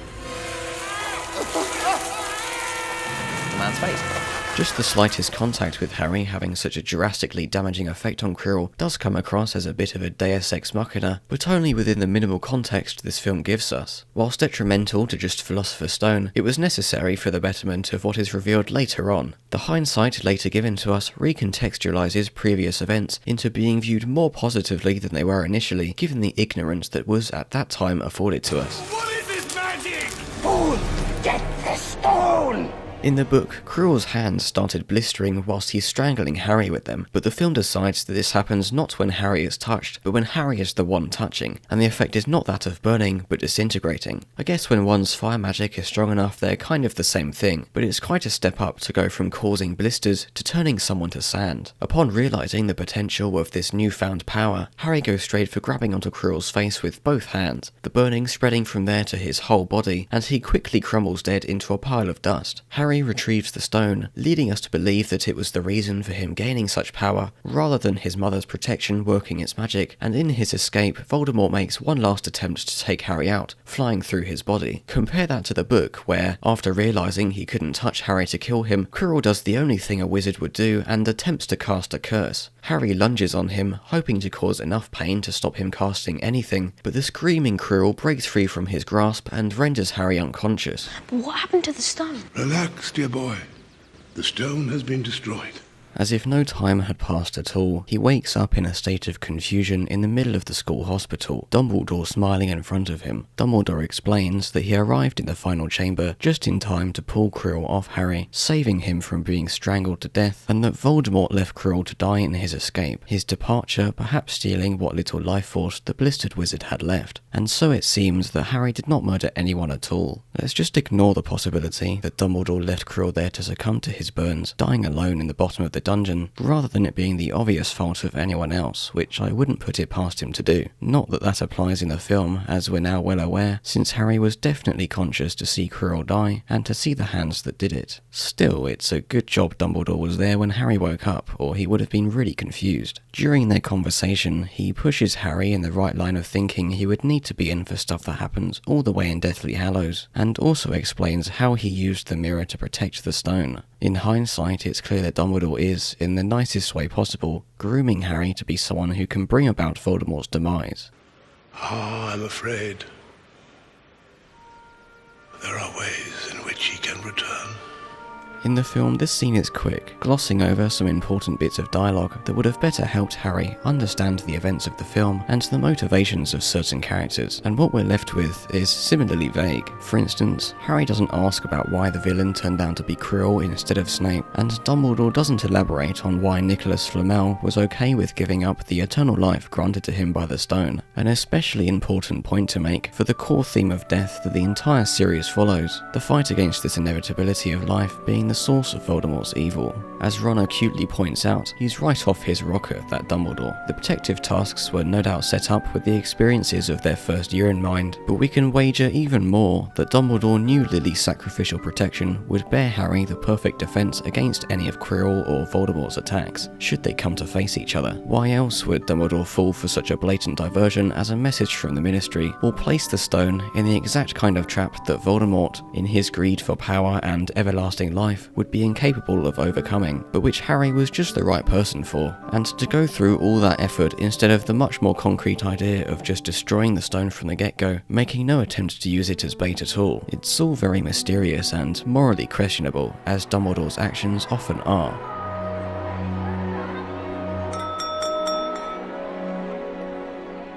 To end their year on as high a note as possible, we couldn't have gone without seeing the trio be fully appreciated for their achievements. People have a lot to say about Dumbledore's decision to give a few Gryffindor students the points required to tip the House Cup in their favour. Practically everyone is in agreement that Gryffindor deserves the House Cup, but Dumbledore goes about it in such an uncharacteristically insensitive way that it makes you feel slightly sorry for the Slytherin students, which I don't think was Rowling's intention at all, if how she continues to present them throughout the series is anything to go by. This is one of those areas that the films rightfully cut down on as the main cast got older. Not only would older kids very quickly stop caring about something as arbitrary as winning the House Cup, but it isn't a plot point that sits well with the developing tone of the series at all. Nonetheless, it is quite a big moment to end Harry's first year at Hogwarts on, so they went full in on including the scene in all of its glory. You can use the excuse that the series is from Harry's biased, limited perspective, but the truth is that Rowling loves to make the Slytherins look bad, and whilst that's not an issue for the one-dimensional introduction the first two books and films do well to provide, it becomes increasingly problematic as the nuances of the cultural and political aspects of the wizarding world come to be realised by Harry. In many ways, it feels just as much like Rowling's manipulations to make everyone hate Slytherin as Dumbledore's. When he announces Gryffindor have won, are the Slytherin table the only ones not cheering because they hate Gryffindor just that much, as Rowling for some reason wants you to believe? Or are they the only ones not cheering because of the enormous wall of disappointment that hits them, seeing all the decorations transform from green and silver to red and gold, and all the other houses jump up in celebration over the cup being stolen from the house they all wanted to have it the least? Maybe, Rowling, if you had shown a few of the Slytherins jumping up and throwing their hats in the air along with the Ravenclaws and Hufflepuffs, then it wouldn't seem like 1/4 of the entire year are black sheeps, and the other houses wouldn't be so vindicated in thinking poorly of them. The thing is, outside of being every other house's least favourite neighbour, Slytherin isn't all that downtrodden, and Gryffindor isn't entering some new golden age of winning every event and constantly dominating the house points rankings. Prior to this year, Slytherin had been on a 6-year winning streak, and the other houses celebrate their loss this year to an extent that makes it seem like they didn't deserve to win any of those times before. Despite as biased as Rowling likes to write Harry's perspective of them, the rest of Slytherin likely won the previous 6 House Cups through genuine merit, and would have done the same this year had it not been snatched away at the last minute. It's not that Slytherin House, or being a Slytherin, is inherently evil, but the social hierarchy within it is overrun with children from pureblood families who just so happen to be the kind of wizards attracted to Death Eaters and to Voldemort, and those kids influence the culture of the house to the point where, in the event someone totally normal finds themselves in Slytherin, they'll quickly conform to the beliefs of their fellow housemates. The surface level message of good versus evil is practically obligatory for a children's book, but the long-term implications of this particular conflict doesn't come across as a positive message in the slightest. Against his best interest, Dumbledore only causes further division between Slytherin and everyone else, tarnishing their image even more and giving them fuel for the resentment that leads to the kind of dark wizards Death Eaters are. The negative portrayal of Slytherins as a collective is problematic across the series, contradicting the whole pureblood versus muggle-born discussion and just the general themes of love and friendship that the other houses are hypocritical of Slytherin's attitudes on. A book for 11-year-olds shouldn't be encouraging kids to vilify an entire group of people, especially when our perception of that group is based on the actions of the few bullies Harry clashes with. Scared,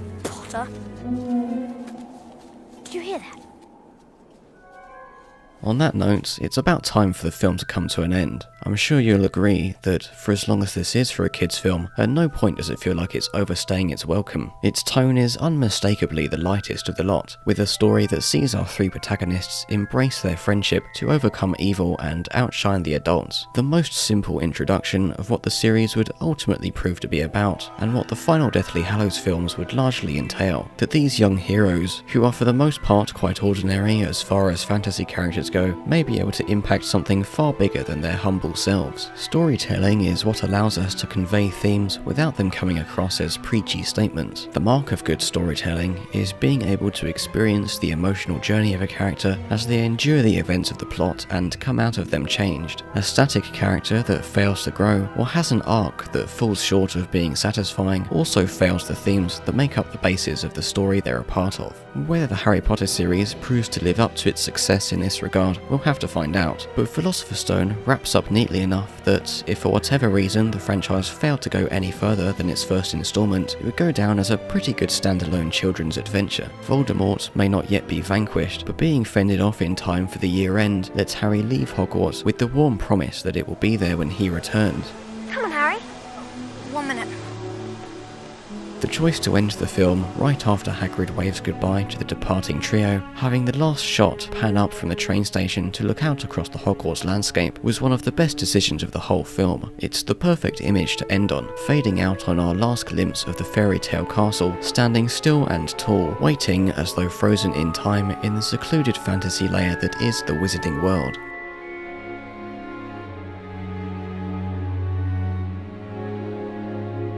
This scene was one of the first things they filmed early on during principal photography. So early, in fact, that it's the only scene in the film to feature Radcliffe wearing Harry's green eye contacts and Watson wearing Hermione's buck teeth, before they were discarded for hampering each of their performances. Still, whatever performances they could give to the camera was enough to assure everyone on set that day that maybe this production would turn into something special after all. Still get tears in my eyes thinking about it. I thought, this kid is an amazing actor. That moment that kind of opened up the whole world for us. Columbus and everyone else who contributed managed to capture the excitement, insecurities and humour of a young Harry and friends going away from home for the first time, learning not just about spells, but how to deal with social situations, how to reasonably question authority, and how to act both independently and collectively in the face of danger. The time for looking into some of the filmmaking shortcomings of the Columbus era will come around in retrospective Chamber of Secrets, but for now I'll just say that Philosopher's Stone was the sunny foundation from which all the subsequent installments, no matter how dark they grew or how differently they adapted, made allusions back to.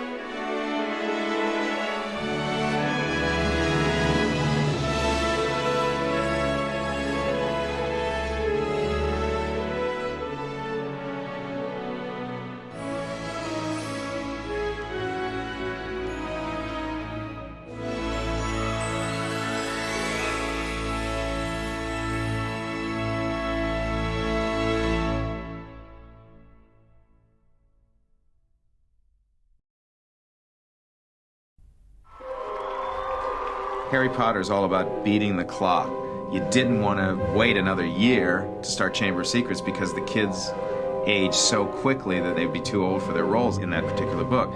So the films essentially needed to be shot back to back to back to back. Set and action! The But if there really is a Chamber of Secrets, and it's really been opened, that means... The heir of Slytherin has been returned to Hogwarts. The problem is... No, sorry. Can I do that again? Yeah. Sorry, can I again?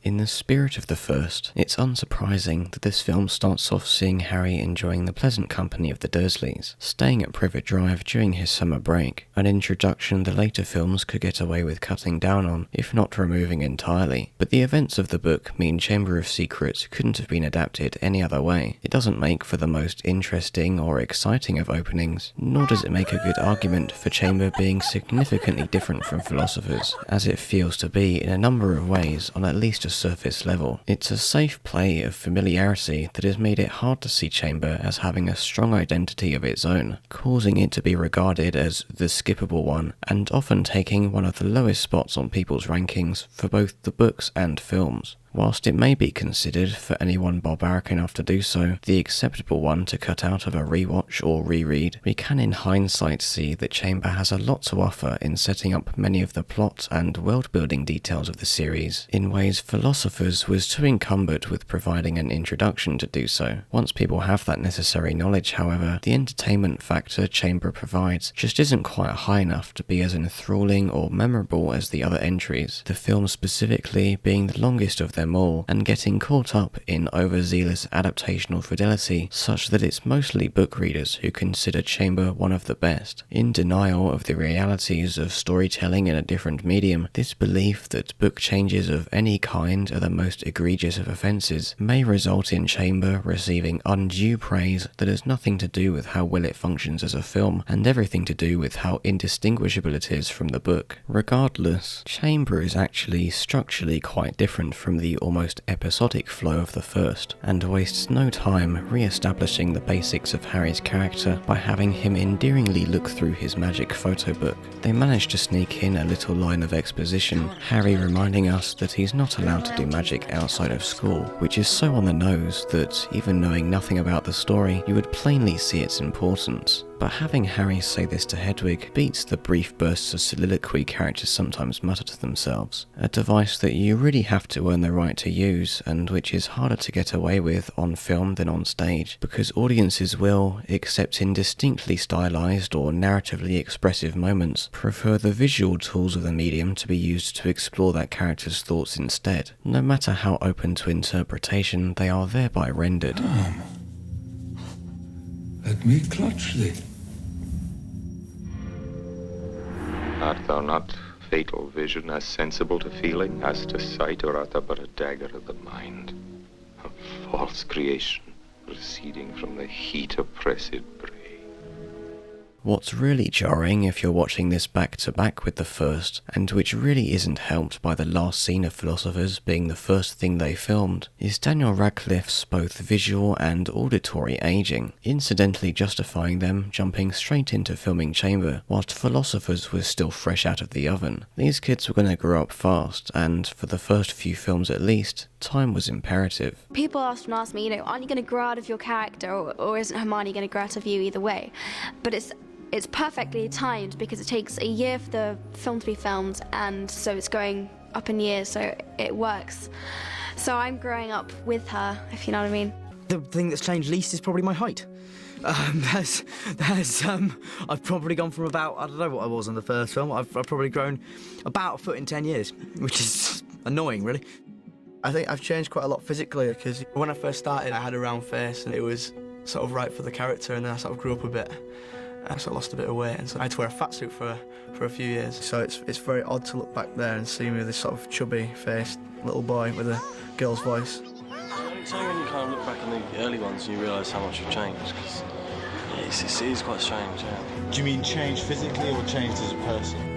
Everything, yeah, I think physically and in every way. We've raised you since you were a baby, given you the food off our table, even let you have Dudley's second bedroom, purely out of the goodness of our hearts. Harry is generally on the bad side of the Dursleys, just on the basis of him, wizarding genes intact, being dumped on them 12 years ago. But today they're being especially uptight about what he does and doesn't do, in the hopes of impressing their dinner guests. Welcome them graciously to our home. Good. And Dudley, you will be... I'll be waiting to open the door. Excellent. Unfortunately, after resigning to his bedroom, Harry encounters something more troublesomely noisy than Hedwig rattling around the inside of her locked cage, a peculiar humanoid creature with wide eyes and droopy ears. Dobby is a house elf, and has taken it upon himself, against his master's wishes, to warn Harry of the dangers boiling at Hogwarts to ward him off attending, failing to convince Harry, only angering him after revealing that it was he who was intercepting the letters from his friends. Dobby sees an opportunity to take things up to a notch that would ensure any student who isn't Harry is expelled. Mischievously grinning, Dobby snaps his fingers and levitates the cake over towards the Dursleys and their guests, in what might be an attempt to make us question whose side the elf is really on, but based off what Goblet of Fire tells us about Dobby, can only be explained by him being an outlier amongst house elves, actually enjoying this bit of chaotic freedom and having little qualms about breaking the taboos of his race, as the other house elves are always sure to remind him. Let's just say that he comes across a bit more annoying in this film than the lovable goofball the trio would later know him to be, not just because of how much he aids them in various tasks, in contrast to the trouble he's causing now, but in his personality as well. So good to see you again. Wicked trainers. Even if he seems a bit too delighted at his own success in getting Harry in trouble, I'll give him the benefit of the doubt based on this apologetic expression he gives before vanishing into thin air. He's hardly a consistent presence in the over 2.5 hour runtime of the film, minimising his irritability whenever he does show up, which we can chalk up to his volatile mood swings, where he gets worked up into hysterics and starts wailing at the slightest of things. Whatever house elf contract that binds them to act in service of their master plays a big part in this, which is an entire issue all on its own, but they definitely went over the top here in ways his appearance in Deathly Hallows doesn't. A design that is anything but cute, and slightly dated CGI doing it no favours. Well, we have ice cream.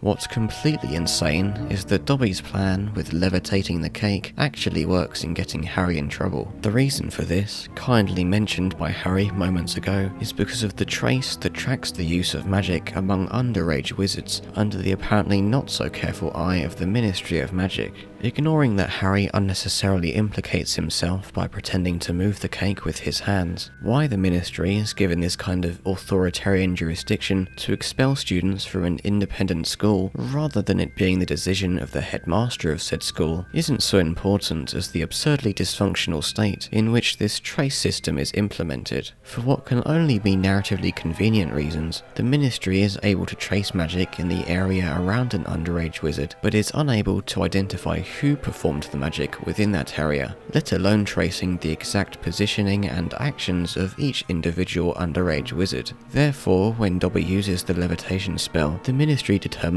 that Harry, the only documented magic-capable person in Privet Drive, was responsible, and I'm sure you can already see a number of things wrong with this. Dobby may not be a wizard, but as a house elf, he is, as clearly demonstrated in this scene, just as capable of performing magic as a wizard, if not more so. So because there was another magic-capable person in Privet Drive, there are only two possible explanations as to why Harry was, in the eyes of the Ministry, the only possible source of magic at that moment. One, that the Ministry is unable to differentiate between house elf magic and wizard magic, however inherently different they appear to be. Or two, that the Ministry is unable to detect whether any other magic-capable individual has entered the very area they are tracing, and that's just based on what we know from this short scene. Given the combined context of times the trace is relevant across the entire series, the system seems only worse. Amongst a myriad of other things, the trace is something that Harry frequently finds himself trapped by, eventually becoming an unfair mechanic the Ministry uses to discredit his name and try to remove him from the safety of Hogwarts, though the latter is always successfully disputed by Dumbledore. Clearly,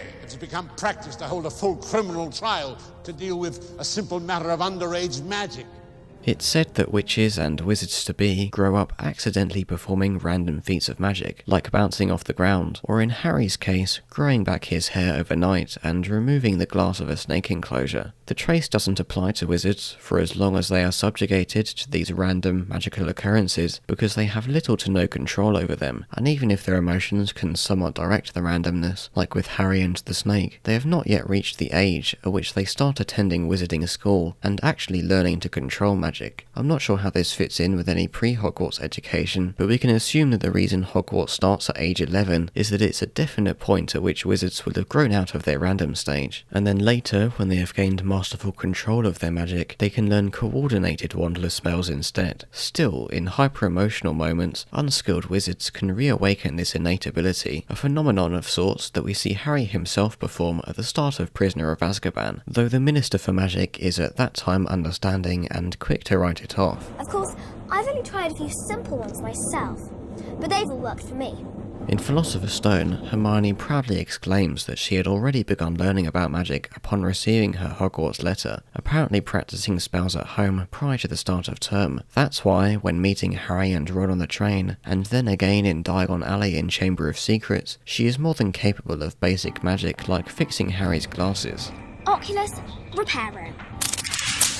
I would have imagined Hermione waving her wandless hands around and muttering the spells without any direct intent to cast them, if it weren't for her saying that all the spells she tried actually worked. It's hard to believe that the Hogwarts letter, or whoever the wizard was that arrived on their doorstep to explain everything, didn't feel the need to mention the extremely strict regulations against underage magic, nor that Hermione would so blatantly break such rules, but that's really the only explanation as to why she felt comfortable practicing in her Muggle neighbourhood. Either that, or she took advantage of some loophole, one that allows underage wizards to use magic in the short time between receiving their letter and attending Hogwarts or something. Nevertheless, from the time students start attending wizarding school after reaching the age of 11, and from the point Rowling saw fit to start writing the underage magic rules into relevancy, none of these kids should be practicing magic away from the responsible guise of their professors. Hogwarts is, at least supposed to be, a safe, neutral environment for unskilled wizards to explore what is clearly a limitlessly dangerous ability, and one that, when outside wizarding territory, has to be responsibly hidden from the eyes of muggles, apparently. So it's plain to see that Hermione, who lives in a muggle neighbourhood, would no longer be practicing magic during summer break, and the same restriction applies to any students living in wizarding settlements or other hidden areas, or at least it should apply in principle. Because of the way the trace is set up, any student living with one or more adult wizards is more or less undetectable, as any magic they do cast can be written off as being done by those adults, and therein lies perhaps the trace's biggest issue, and how unfair of an issue it is, effectively allowing any underage wizard willing to break the rules, who has the fortune of living with an adult wizard, more time to practice their magic than those who are muggle-born or otherwise live with muggles. Never mind the enormous convenience provided by everyday quality of life spells, like the ones that automatically chop up vegetables or do the dishes. There exist so many holes, even within the apparently intentional functions of the trace, that I questioned how worth analysing it was for reasons other than jest at all. But, at the risk of being verbose, the trace stood to be made an example of, for how at odds these fantasy elements seem to be with the progressive solemnity of the story. The fact that a magically imbued flying car, full of and driven by underage wizards, doesn't raise any alarms is permissible enough in the relatively light-hearted Chamber of Secrets. The car has the excuse of being a pet project of Mr. Weasley's, which he isn't really supposed to have, let alone use, whilst also providing us with an iconic set piece to get Harry out of Privet Drive. Not so permissible, however, is the broom ride at the start of Order of the Phoenix. Though in the book the Order members who went to collect Harry made an effort to be stealthy, in the films of both Chamber and Phoenix, these magical modes of transport the characters partake in are anything but stealthy, flying unconcealed above the eyes of thousands of potential Muggle witnesses. To make matters worse, this sequence in Phoenix occurs just minutes after the very serious scene where Harry, having used a Patronus spell to save himself and Dudley from Dementors, receives a letter of expulsion for his use of magic. Dumbledore and the Order very quickly pull some strings to get him an official trial at the Ministry, so I suppose, under those circumstances, whatever magic gets cast at Privet Drive, in the process of getting Harry out of there, gets a free pass. But the film's sensationalisation of these events, which goes entirely against the diligence of Moody's plan to safely escort Harry to the Order's secret headquarters was really unnecessary. The broom ride seems even more silly when we have at that point learnt the existence of portkeys, and in Half-Blood Prince would further learn of apparition, a spell effectively allowing a wizard and anyone touching them to teleport. And there of course still stands the blatant hole of magical items being undetectable by the trace, there being little reason why the same loophole doesn't also apply to non-transportative items, meaning you could give any old muggle something as extreme as an invisibility cloak and the Ministry would be none the wiser, and the use of any magic around muggles that requires the talents of obliviators to go out and wipe the witnesses' memories is both an enormous waste of time and resources on the part of the Ministry, the only upside being that it's a propaganda machine to justify underage magic restrictions against muggle-living wizards, though all the propaganda they would need is in a book-exclusive scene in Half-Blood Prince, an event from Voldemort's past that the trace can only be excused from being inapplicable to if it did not yet exist. I'm referring to the time a young Tom Riddle murdered his father's side of the Riddle family, leaving only Tom and his maternal uncle Morfin Gaunt, whom the Ministry would blame for the murders after Tom framed him by using his wand and planting false memories. That was a significant turning point in Tom becoming Voldemort, so it would have saved a whole lot of pain if any very useful magic tracking tools were put to use to find him guilty. The Death Eater infiltrated Ministry would go on to, for the most part, also neglect such useful tools during Deathly Hallows, but I'll save that for then. By the way, Harry, happy birthday.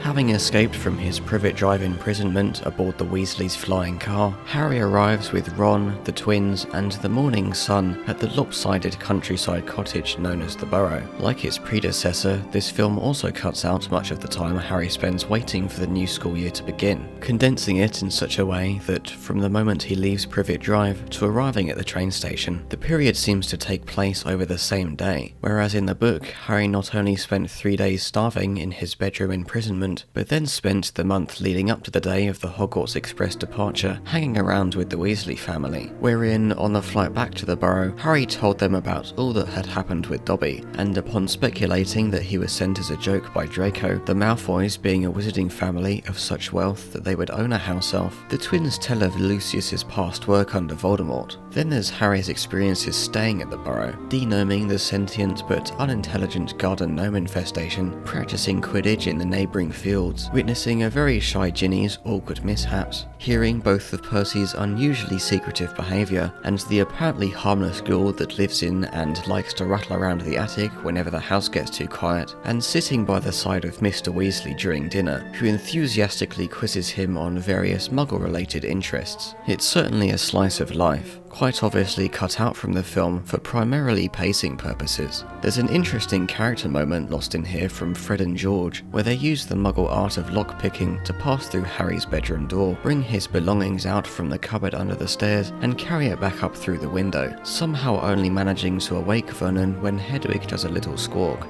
rather than the sound of iron ripping free from brick as wakes him in the film, and only after all that do they make their escape. Quite different from the film's version as a whole, the lockpicking specifically being one of those ingenious details that, even without much narrative weight, holds a certain satisfying depth. It makes perfect sense that Fred and George, troublemakers that they are, would find ways around the underage magic laws that other wizards might find bizarre, other purebloods possibly even turning their nose up at the notion that one could use Muggle methods in the absence of magic. It's not something that's really revisited at any point, but it's enough to imagine the twins would, in all likelihood, be off doing such things as picking locks in remote corners of the castle, if not practicing their skills and coming up with new ideas in the dorms. The main reason I bring this up, however, is it's an example of a good idea getting removed as collateral for, in this case, the justifiable change of the sequence it's a part of. I say justifiable because, as pointed out by what sounds do and don't wake up Vernon, the film's much faster, much simpler decision to have Harry hurry into the car the moment the cage has been ripped from the window works far better in its chaotic thrills. The question is whether or not such small ingredients can make their way into other parts of the film adaptation without becoming inconsequential or shoehorned in, and if it turns out that the book implementation was niche enough to those circumstances that it has no place anywhere else, then that's a sacrifice you just have to accept comes along with a change in medium, at least some of the time that is. There's always scenes we can argue shouldn't have found their way onto the chopping board in the first place.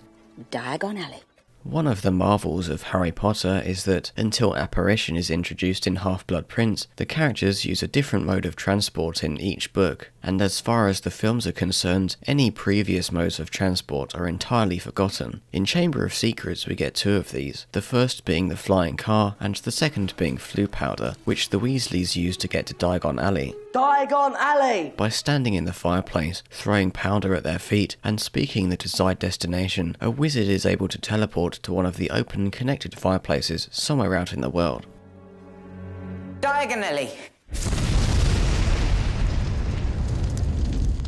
For once, a glaring issue with the system is acknowledged by the film, when Harry stutters and mispronounces the destination and ends up in a fireplace slightly off course. The fireplace magic understanding well enough to still put him in Diagon Alley, but in a most unfortunate fireplace within the grimy back alleys of black market traders and shady figures. It seems that, so long as the fireplace is left open on the network, one could teleport into the heart of any house or shop and freely steal its contents, or merely snoop around without attracting a reputation befitting of wizards who enter such dimly lit establishments as the one Harry has found himself in. In the extended edition of the film, this scene in Borgin and Burke's sees Harry not only hiding away in the eventually relevant Vanishing Cabinet, but also Draco and Lucius entering to discard some incriminating items. Most of all, Lucius refrains from parting ways with the diary, despite Borgin's desire to buy it for its unique qualities. That's what I'm guessing anyway, since the item isn't shown on screen, and Borgin very ominously says, "One wouldn't want to see it falling into the wrong hands."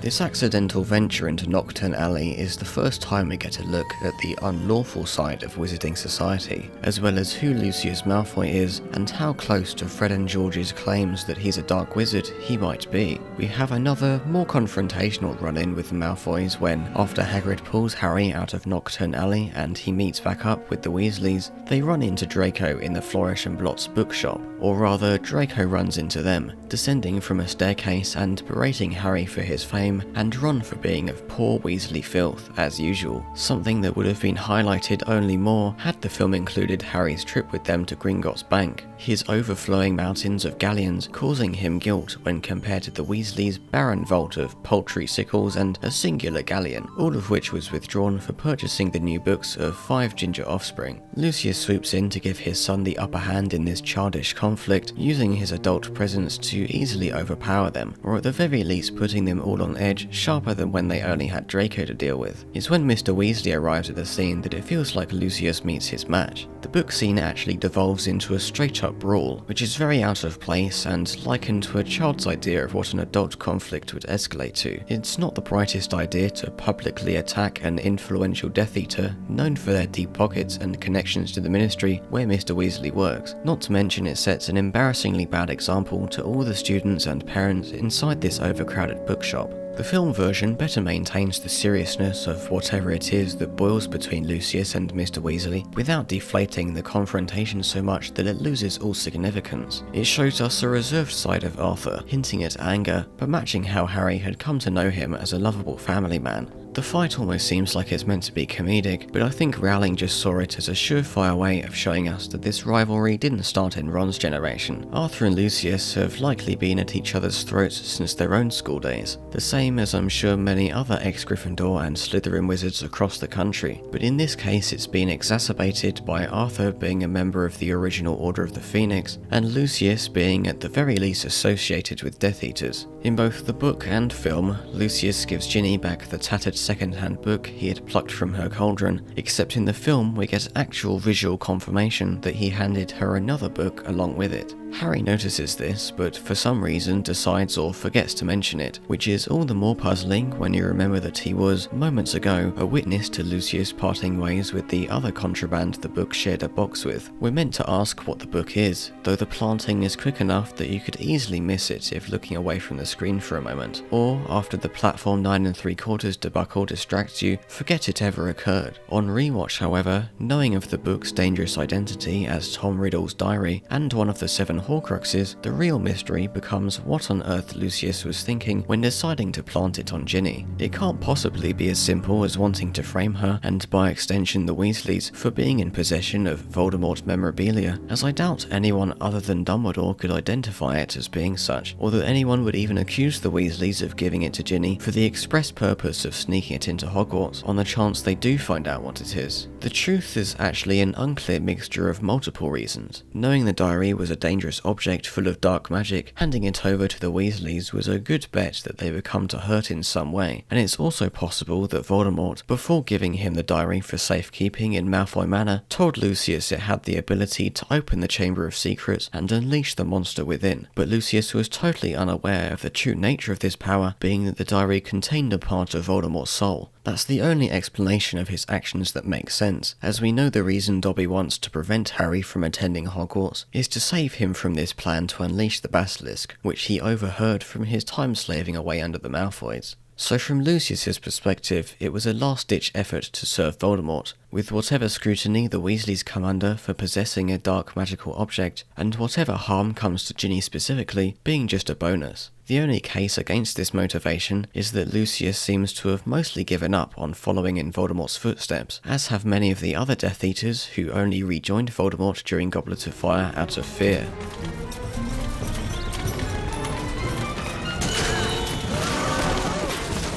Still determined to thwart Harry from attending Hogwarts, Dobby uses his apparently immense power to seal closed the magical entrance to platform 9 3/4, Ron unfortunately getting caught out as well, the two of them seemingly being the last students to pass through. In other words, for all this little elf is concerned, the students already aboard the train can perish under the gaze of the monstrous Basilisk.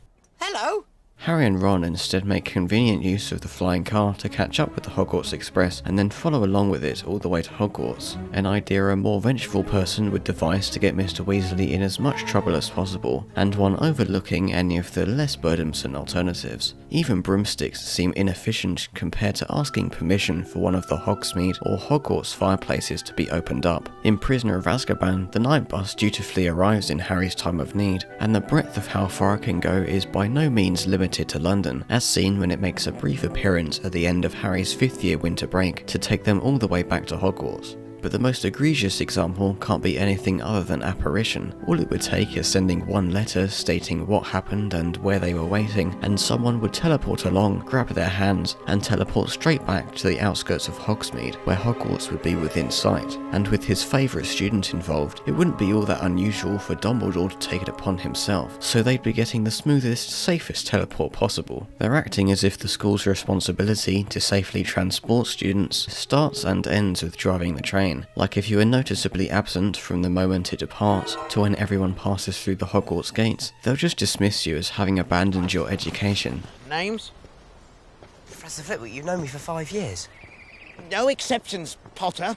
Using the flying car is one of the many occasions where Harry's attempts to be inconspicuous, trying to coexist as an ordinary Hogwarts student, backfires on him and makes him stand out more. Not wanting to be special, but coming to accept that he is one of the most important arcs of his character. In this case, if they hadn't crashed into the Whomping Willow and gotten caught on their way into the castle, they might have been able to blend into the crowd with little more than the odd question of, "We didn't see you two on the train," or "Where were you all this time?" from their fellow Gryffindors. But they did do those things. Dad's gonna kill me. And in a typically unfortunate attempt at being cinematic, the film soured any notions that Ron and Harry were in any way trying to be sneaky. Being barely able to control the car is bad enough, but forgetting to activate the camouflage in the first moments of takeoff in the middle of one of the busiest parts of London is just stupid. And that the Ministry is able of finding and erasing the memories of every Muggle who laid eyes on them is hard to believe. The camouflage wears off when they are already well away from the densest concentration of Muggles, in time for the two now apparently hard-of-hearing boys to nearly meet their ends. Having lost track of the train, they mistakenly assume that it lies ahead of them and that all they need to do is follow the tracks to meet it again. But, as if coming out of a sound-deafening force field, the train appears behind them. And because of their questionable decision to start flying within the confines of the train tracks, it is on a direct course for collision. At this most inopportune moment, Ron decides to practice his barrel rolls, and Harry, his suicidal tendencies getting the better of him, opens the car door to dangle out over the lush ravine, swimming in the train's steam engine smoke before clambering back inside with the help of Ron's nervously sweaty hands. I suspect one of the motivations for making this scene such a bombastic far cry from the one in the book was to show off their CGI CGI, which I'll admit is quite the step up from the first film and blends well with the practical car, but the whole thing is so needlessly over the top that it comes across as a joke. The chaotic predicament they find themselves in after crash landing on the Whomping Willow isn't so insane as the main character being suspended above a moving train Jackie Chan style, but it's still up there. At least this time the action sets up some things for later, like the car turning up to save them in the Forbidden Forest, and Ron's wand being broken throughout the year so that Gilderoy's obliviation can backfire on him, although his wand doesn't actually break in the car crash, or when the branches are violently hammering the car from all directions. Most strange of a decision to have this be the thing to break it, when such a perfect opportunity presents itself seconds later. If wands broke that easily, you'd think people would be constantly walking around with spares in their pockets and bags, accidentally breaking their favourite after sitting down too heavily, and then grumpily pulling out whatever faulty hand-me-down they picked up at Ollivander's the week before. It would give a big boost to his business, at the very least. Hello? You all right, Harry? Seem very quiet. On their way into the castle, they continue their efforts not to be sneaky, Harry practically shouting a list of their many woes as they jog up the stairs, spelling the film's events out as much as possible, only to be met with Filch and his cat. In the book, they actually get caught by Snape, but it makes sense that if Filch caught them, he would take them to Snape, wanting to get them in as much trouble as possible. Oh dear, we are in trouble. The real reason Filch is the one to catch them in the film, though, is so they can shoehorn in the whole squib thing, of which Filch is one himself. In the book, this has an entirely separate scene dedicated to it later on, wherein Harry gets left alone in Filch's office and takes a look at the quickspell letter sat nearby, and when Filch learns of this, he is so mortified that he lets Harry go unpunished for having walked mud through the castle from the Quidditch pitch, ordering him not to tell anyone. Harry, of course, later tells Ron, but there's no need for that in the film, where Harry and Ron see the letter together.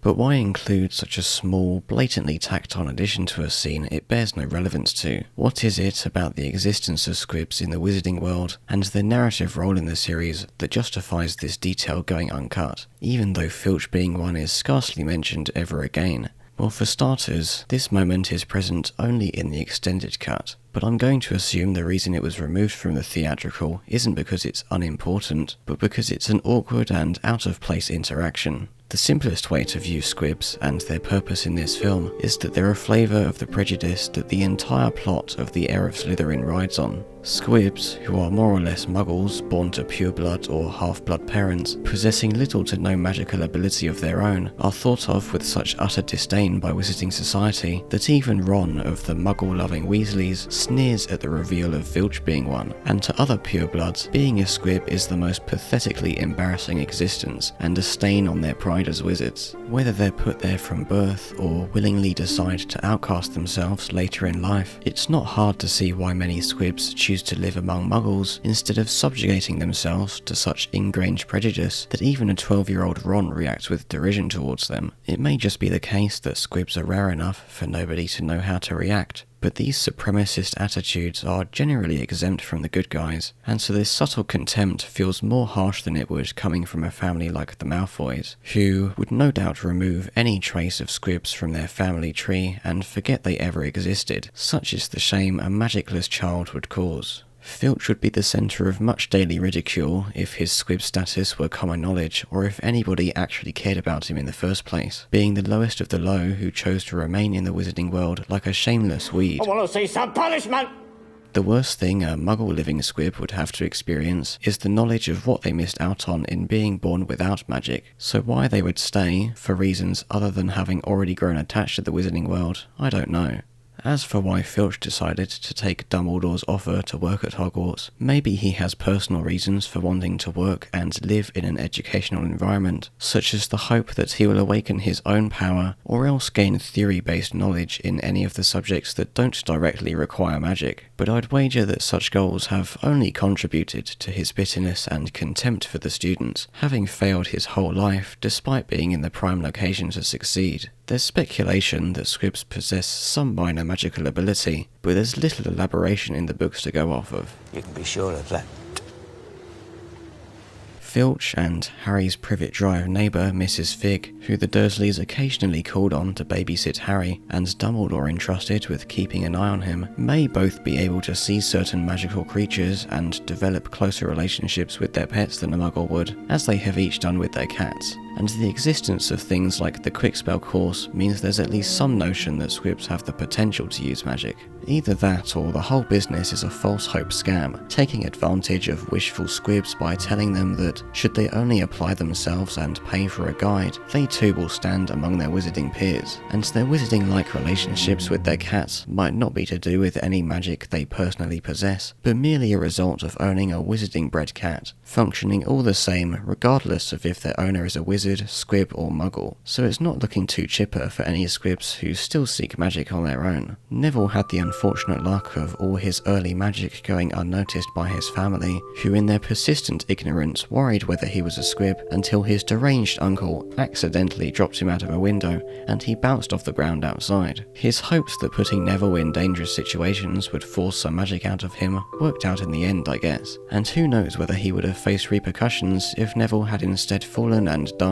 Voldemort has somewhat of a history with at least the idea of Squibs, his mother being accused of being one by her father, which may have been a precursor to her being in the state of mind to drug the Muggle man she had a crush on and create a baby Voldemort. It's undefined how Voldemort felt towards Squibs, his crimes being directed mostly at Muggleborns and half-bloods. But since Squibs are in many cases magicless purebloods, it's possible he just didn't consider them worth the light of day. Maybe that's why, after the Death Eaters took control of Hogwarts, Filch was allowed to continue working there unharmed, Voldemort likely being unaware that Filch is a Squib and a friend of Slytherin House, if he knew he existed at all. The reason for Filch having the job in the first place is perhaps a result of Dumbledore's similarly indirect history with the idea of Squibs, when rumours were spread of his sister being one during their youth. But Dumbledore is just more open-minded in general, and it's unsurprising that if coming across a Squib like Filch who wished to work at Hogwarts, he would give them the opportunity to do so, even if merely as a statement of inclusion for other wizards to follow. That's very nice of him and all, but it doesn't exactly seem to have done Filch any favours. Oh, for God's sake, pull yourself together, man. Who knows, he may be the happiest man in the world, and wouldn't know what to do with himself were he ever cast out from the castle. But to be derided his whole life, whilst working a job that has to have been made significantly harder by his being without magic, is a high price to pay.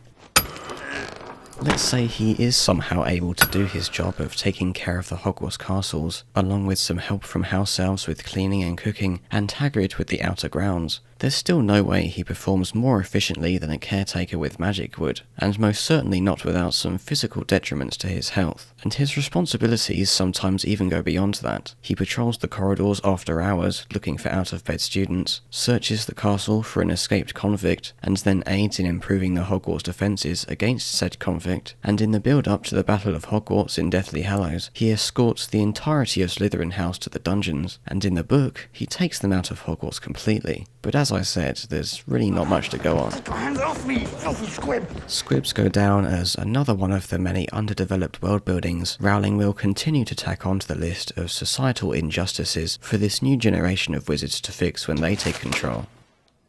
Do you have any idea how serious this is? There's also something weird about Snape in this scene, desperately snitching on his least favourite students to get them in trouble. These boys have flouted the decree for the restriction of underage wizardry. In all fairness, the book describes him as reacting like he just got told Christmas has been cancelled, and it works by way of knocking Snape down a peg from how antagonistic he was throughout Philosopher's Stone, but on film, Rickman comes across as a distractingly pantomimey children's villain. Honestly, Professor Snape, I think it did more damage to us. Silence! The reason for this is likely the apparent competition between Rickman and Kenneth Branagh to out-flamboyant each other. He's this year's newcomer, Gilderoy Lockhart, the new Defense Against the Dark Arts teacher, and he's almost as useless as a wizard as he is to the plot. Quite a few of the Hogwarts professors could be considered useless to the plot, many of them barely even qualifying as characters. But Lockhart is worse than all of them, because he's useless in the one instalment he was written to exist in. And no, I'm not counting his permanently incapacitated cameo at St. Mungo's Hospital in Order of the Phoenix, a scene which didn't even make it into that film. If Lockhart were completely absent from Chamber of Secrets, the narrative would have played out almost exactly the same. All his presence did was complicate some things, for the most part serving as the comedic relief of whatever scene he's in, which is a characteristic that can help to lighten up some of the darker parts of the story, but it becomes nothing but a negative when the character in question has little other purpose to play, and when we're already given comedic relief elsewhere with Dobby and, unfortunately, Ron. You might say, without Lockhart, Harry never would have had his bones removed and spent the night in the hospital wing to see a petrified Colin, or taken part in a dueling club where he got the chance to use Parseltongue on a summoned snake. But these events, which Lockhart at least took some action to cause, fail to give us much of any plot development that isn't given elsewhere, and if they were tweaked a little bit, would nullify Lockhart completely. Harry could have just as easily gotten hurt by the Quidditch bludger enough to land in the hospital that night, and there's nothing stopping other professors, like renowned duelist Flitwick, from setting up a dueling club for students to attend. Even when Lockhart obliviates himself near the end, all it serves is to remove himself from the story altogether, and at no point does he come across as a red herring, because he's so useless that the idea he could be the culprit is unbelievable, and if it were revealed that he was behind everything, then everyone would agree on how stupid of a plot twist it is. He spent so long living this lifestyle of going off to foreign countries and mind-wiping skilled wizards to steal the credit for their accomplishments that he's more or less lost all practical knowledge of magic, rendering him incapable of handling creatures as inconsequential as the Cornish pixies he lets loose on his class of second years. He's so full of himself that he tries to heal Harry's arm in front of the whole school, but ends up dissolving his bones instead, leaving him with the painful task of growing them back overnight.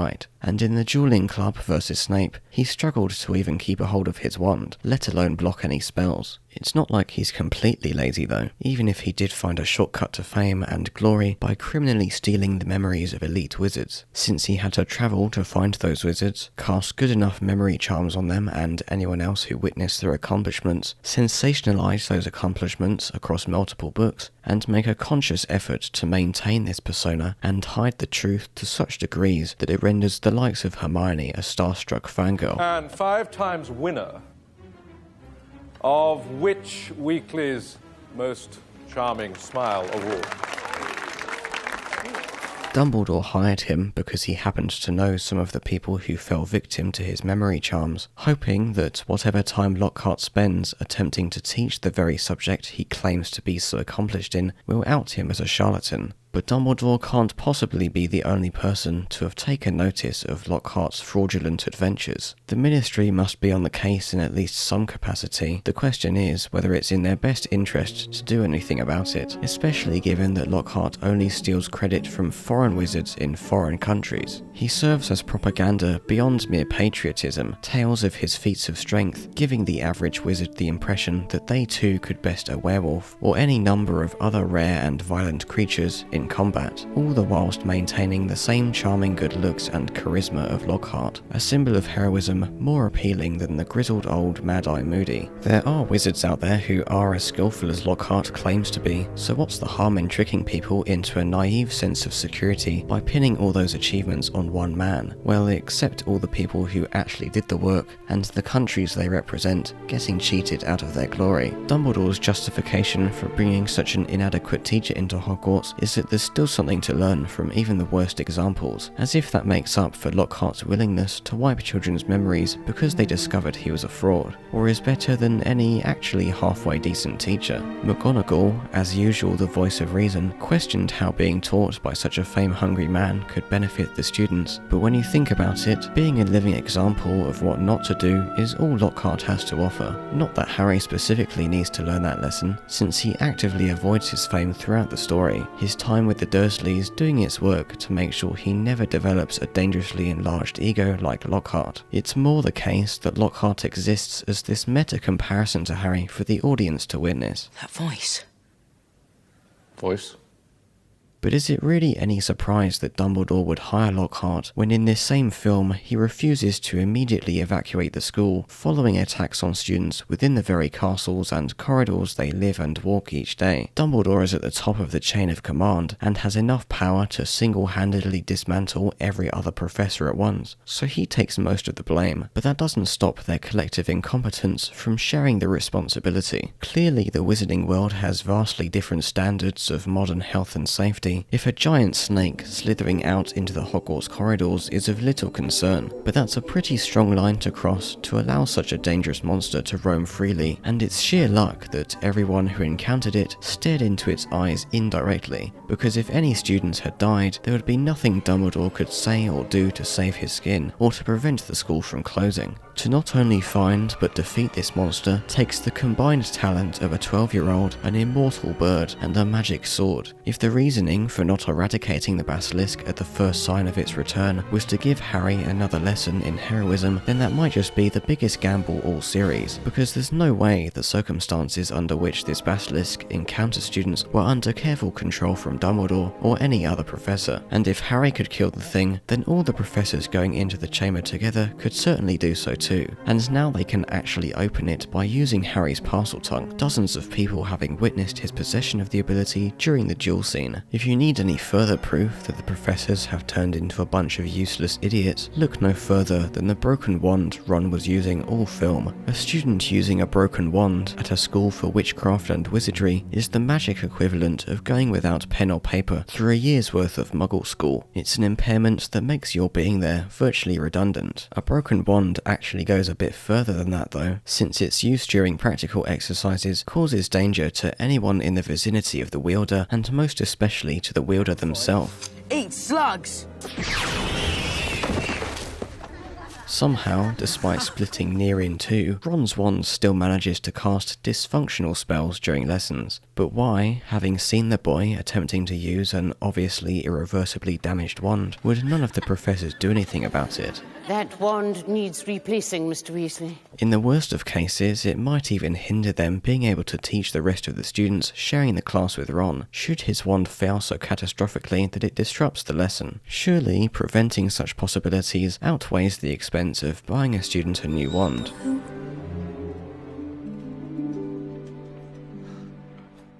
That's all an example of the fundamental problem this book and film has, that things happen in unlikely ways, and characters make unrealistic decisions for the sake of plot points being met. Inevitably, most stories, films especially, have their contrivances. The trick is to not fall victim to your contrivances, either that they are small enough for the audience not to notice, or that the greater whole of your creation is so fulfilling that the audience doesn't care, no matter how big they are. Chamber, ever the forewarning of what lies ahead, is one of this series' worst in this regard, such as Dumbledore being removed from the school by the Ministry, Hermione ending up petrified so she couldn't tell anyone what she discovered, and the car coming to save Harry and Ron from the spiders at the last minute. How about when the professors make Lockhart believe everything has been dumped on him just to get him out of the way? But instead of realising this, Harry and Ron go to Lockhart, knowing full well how useless he is, because they think he's the only one who'll listen to them, having been given a reason to enter the chamber to prove himself. They couldn't think of anything else to do, and going to Lockhart felt better than sitting around or evacuating whilst Ginny's life is on the line. But there's no way, if they had instead gone to McGonagall for help, that she would ignore them. What other leads could the professors have possibly been investigating that would deter them from even the slightest idea of what the monster is and where Ginny and the chamber are located? The only reason the trio seem to get ignored is so the narrative has a reason for them being in the middle of the action. If this were reality, and they knew not only where the chamber was, but the identity of the monster that lurks there, someone would at the very least take it into consideration. The fact that they barely even try to get help this time, and if they did, you know they just get ignored again, makes it seem like everyone has been made unnaturally stupid so that Hermione looks as smart as possible in comparison. She was the only person who found out for themselves that the monster was a basilisk, only because she so happened to read things from her few trips to the library that led her to that conclusion. Hermione's answered that too.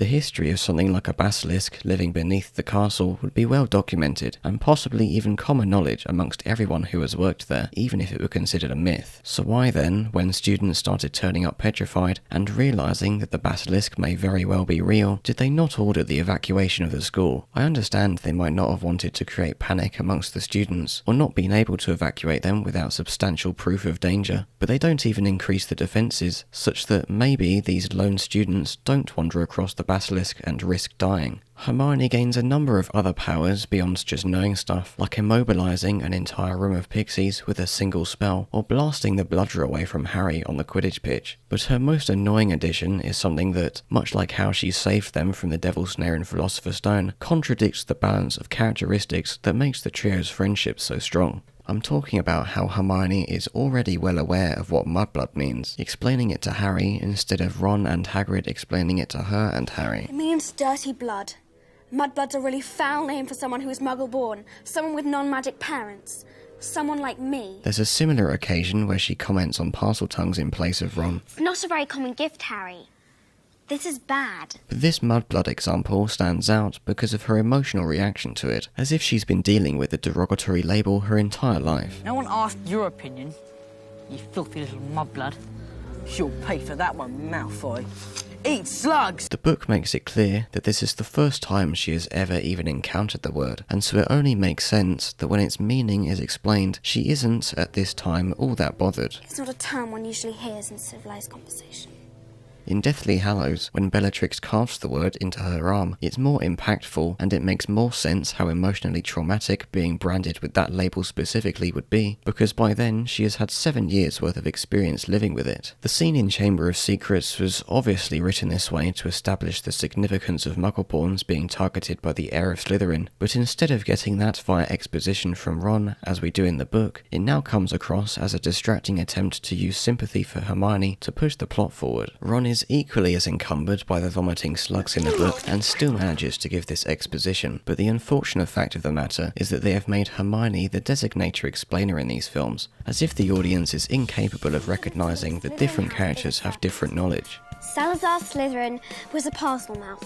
He could talk to snakes too. And as collateral, Ron gets simplified as the comedic relief sidekick, and Harry as the blank slate audience insert who needs every new idea explained to him. But if there's an adaptation in this series to get away with a lack of character, this was the one to do it. Despite its other quintessentially Potter aspects, Chamber of Secrets was more concerned with using its small word count to develop narrative and world-building details than giving the trio the contained arcs later, longer books would. The biggest telltale of this is that it's the only book not to have a falling out amongst them, whereas here the threat of the Basilisk and Hermione getting petrified keeps them together. In Philosophers, Hermione spent all the time before Halloween a friendless know-it-all. In Azkaban, Ron and Hermione argue all year over Crookshanks and Scabbers, and Hermione angers Harry over the broomstick. In Goblet, Ron's jealousy causes brief rifts with Harry for his fame, and Hermione for her romance. In Phoenix, Harry shuts everyone out and explodes in anger for a multitude of reasons. In Half-Blood, Harry obsesses over the potions book and over following Draco, and Hermione avoids Ron for as long as he's dating Lavender. And in Deathly Hallows, Ron walks out on their quest for a period of several weeks, his mind corrupted by the Horcrux. Despite, or perhaps as a result of, its lack of character, Chamber at times feels loosely held together, past the halfway point especially. Harry constantly running from plot point to plot point with barely any time for the audience to breathe, key players popping up at just the right moment to influence the scene, side characters getting sidelined almost entirely, and exposition spelling everything out every step of the way. Signs that, in many cases, a fully faithful adaptation can't always reproduce how well it worked in the original, failing to take into account the inherently different storytelling language that comes with being a visual medium, and failing to capitalise on the filmmaking techniques at one's disposal, in many cases causes the adaptation to paradoxically undermine its own aims to so faithfully replicate the source material. In the worst of cases, that results in the adaptation feeling more like they tried to film the novel rather than turning the novel into a film, and that's what happened with Chamber of Secrets, more so than any of the 7 other films in the franchise. Maybe you can do something. Even something horrible, and not know you did it. It follows the novel almost to a T, even more so than the first film, and without the episodic structure of Harry's first year at Hogwarts to hide behind. The creative liberties they diverted from taking, creating an oddly paced and bloated narrative. The reason it feels so bloated, despite being nearly 3 hours long, and the longest film based on the second shortest book, is because of this unnecessarily literal fidelity with the book. It becomes an issue not of the surface level contents of scenes, the elements of which luckily provide a neat enough dressing to save the film from falling completely flat, but an issue of how manufactured everything in succession slots together. How can I speak a language without knowing I can? I don't know, Harry, but it sounded like you were egging the snake on or something.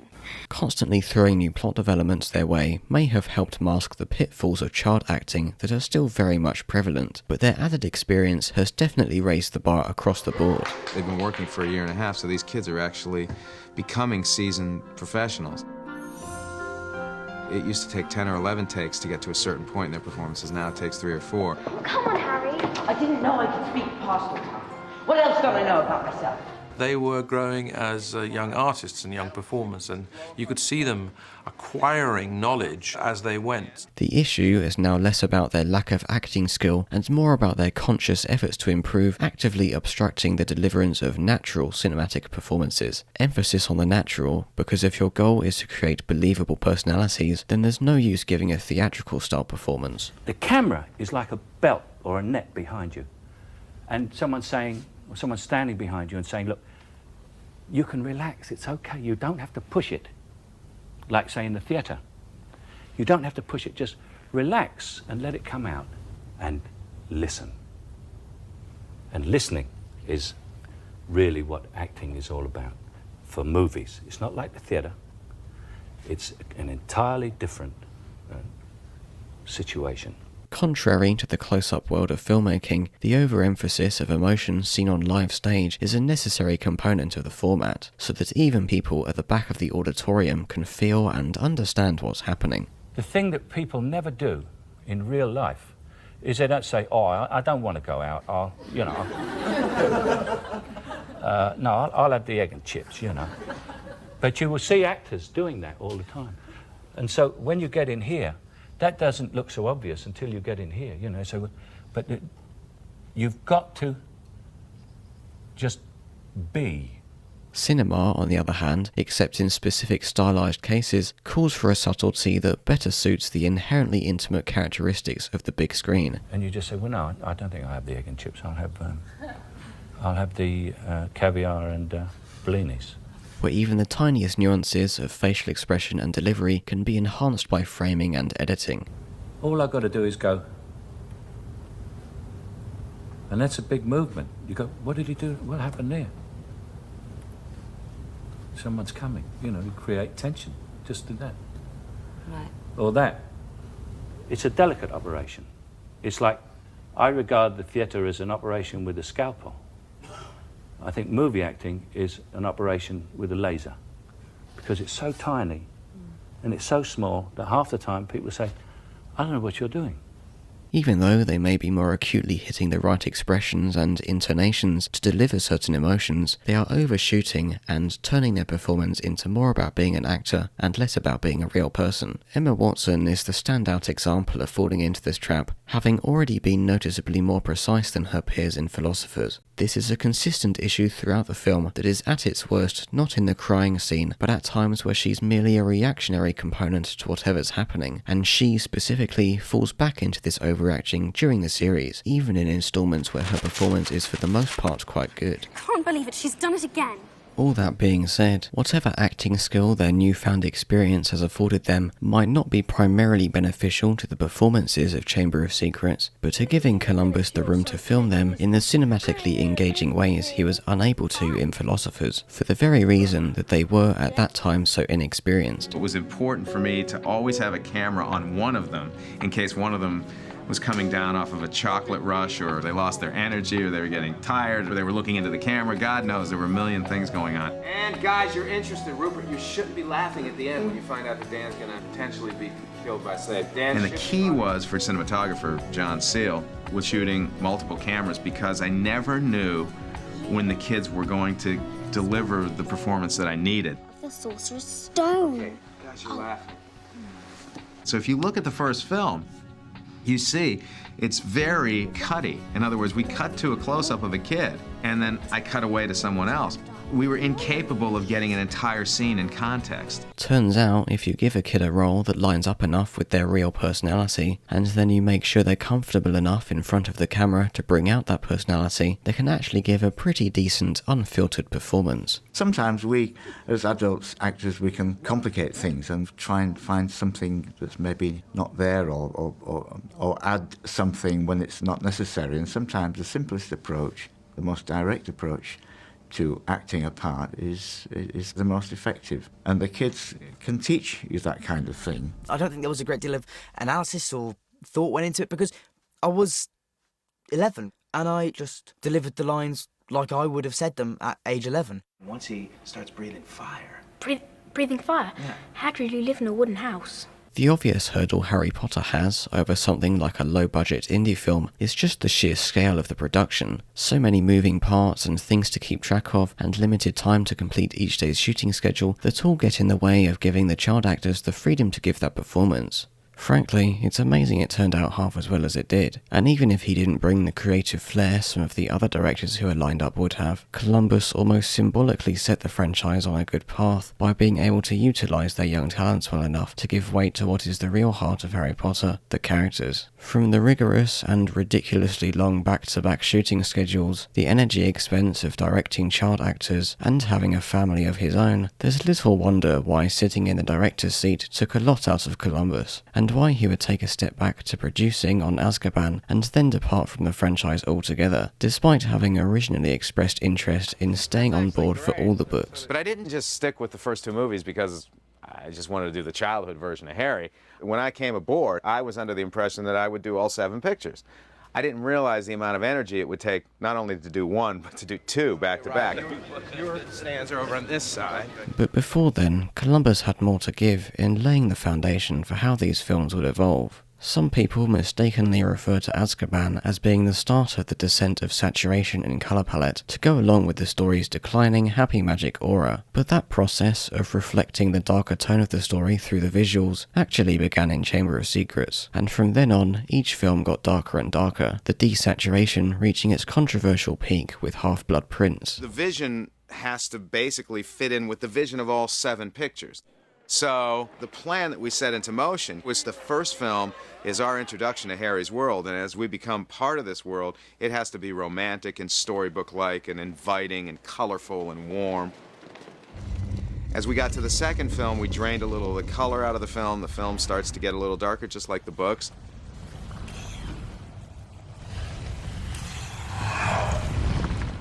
Most of what we've seen so far have been unexplained mysteries of writing on walls, spiders crawling out of windows, and Harry hearing voices. And, at Hermione's request, McGonagall gave a lecture on the founders of Hogwarts, the heir of Slytherin, and the Chamber of Secrets. Upon learning all that, they immediately start suspecting Draco to be the muggle-hating heir of Slytherin, researching Polyjuice in the library with the plan to trick him into incriminating himself. Never mind how they would gain proof enough to tell anyone of his guilt. Unlike certain other magic, Polyjuice is an item that actually does continue to exist in later entries, multiple times in fact. From a storytelling standpoint, I would say it's used a little too much, but when you think about how overpowered an ability of being able to transform into another person is, the potion seems underutilized. We're identical. The explanation for its lack of use, especially in regards to criminals who might not have access to the necessary supplies and equipment, is how out of their way wizards would have to go to continually brew it. A dedicated organisation, or even a particularly skilled individual, would be able to keep on top of brewing enough batches in advance to use it for extended periods of time, but most adult wizards seem to have gotten very little from their Hogwarts education, and so such long-to-process potions are simply out of their reach. But luckily for our trio, they are in a most advantageous location to have access to an excess of supplies, and the potion subject is one which Hermione can read from a list of instructions. The plan wouldn't be all that bad if it weren't for Draco being so obviously not the heir of Slytherin, but in their childish naivety of short-sighted bias, they apparently have enough reason to suspect him that all this effort is worth it. It's not like they had any other leads to go on, since Dobby's incapability to betray his master has rendered him useless, so I guess the whole Polyjuice thing kills enough time for the narrative to throw something substantial at them again. From from their perspective, it at the very least makes them feel proactive enough in this increasingly scary environment of Muggle-targeted hate crimes, and they have even more reason to take action when Harry falls under suspicion for being the heir of Slytherin himself.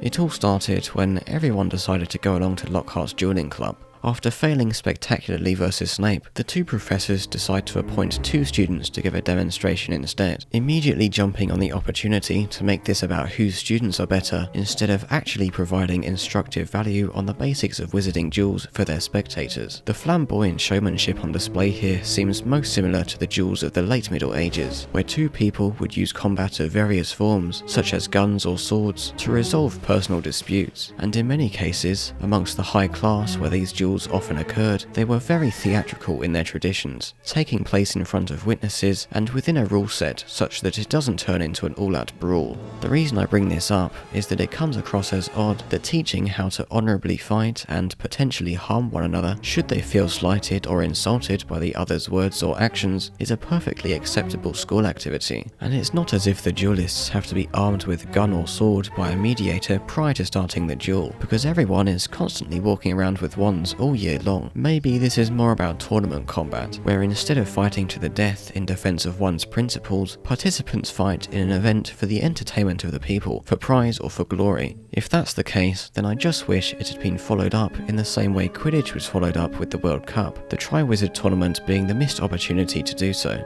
Regardless, the showmanship alone makes all of this a far cry from any credible defense against the dark arts education, as I doubt any spectators became any wiser about using magic in combat from watching this sorry display, as if that's something you can even learn to a substantial degree without physically practicing it yourself. It doesn't tell Penny that Snape and Lockhart each choose the students with the worst rivalry to be their champions. Obviously the Harry-Draco rivalry is a recurring thing in the books, but it's only really taken seriously by the trio in the first 2. In fact, Draco falls into such pitifulness from Azkaban onwards that when Harry has more reason to suspect him than ever in Half-Blood Prince, everyone else brushes it off, like the idea that Draco could be anything but pathetic is no longer worth considering, despite him still very much being the puppet of his Death Eater parents and Voldemort having very much made his return. The snake may not be more dangerous than a regular spell, but it's uncontrolled and chaotic, and comes across as a statement of Slytherin versus everybody else, which is just about the most offensive thing anyone around Hogwarts could do given the current social climate. Before Snape could discard of the snake, however, Harry instinctually tries to speak to it, not knowing that he's revealing himself to be a Parseltongue in front of a pretty sizable audience, who would definitely take such a trait as being worthy of suspicion, being as rare and conflated with the descendants of Salazar Slytherin as it is. To make matters worse, the snake briefly fixates on a student who had, mere moments ago, revealed himself to be a Muggle born to Harry, giving the impression that Harry is goading the snake into acting aggressive against the nearest Muggle born, which isn't a good look at all, and gives Harry very little room for testimony. And to make matters even worse, Harry would later come across a petrified Justin in one of the corridors. Caught in the act.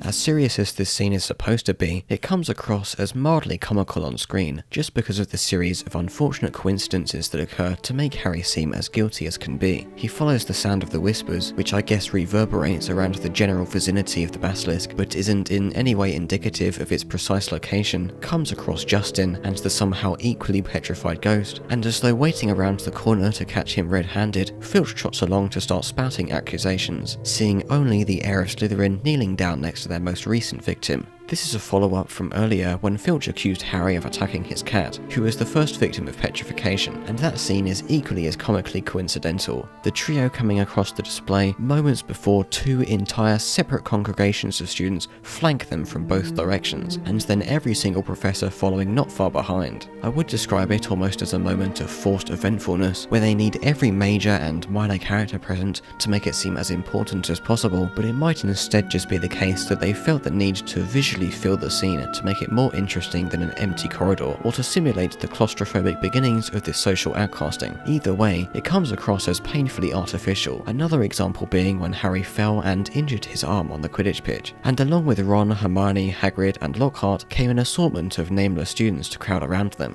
But why would he want to attack Justin? Well, Justin let it slip to Potter that he was Muggle-born. This public outcasting and eventual vindication of Harry is one of his first full-on experiences with social isolation, but instead of everybody seeing him as the chosen one who survived Voldemort's killing curse, they accuse him of using his status for evil or for attention, as is also the case in the later spans of time where similar outcasting befalls him. Your mum didn't want me to come back this year. Why not?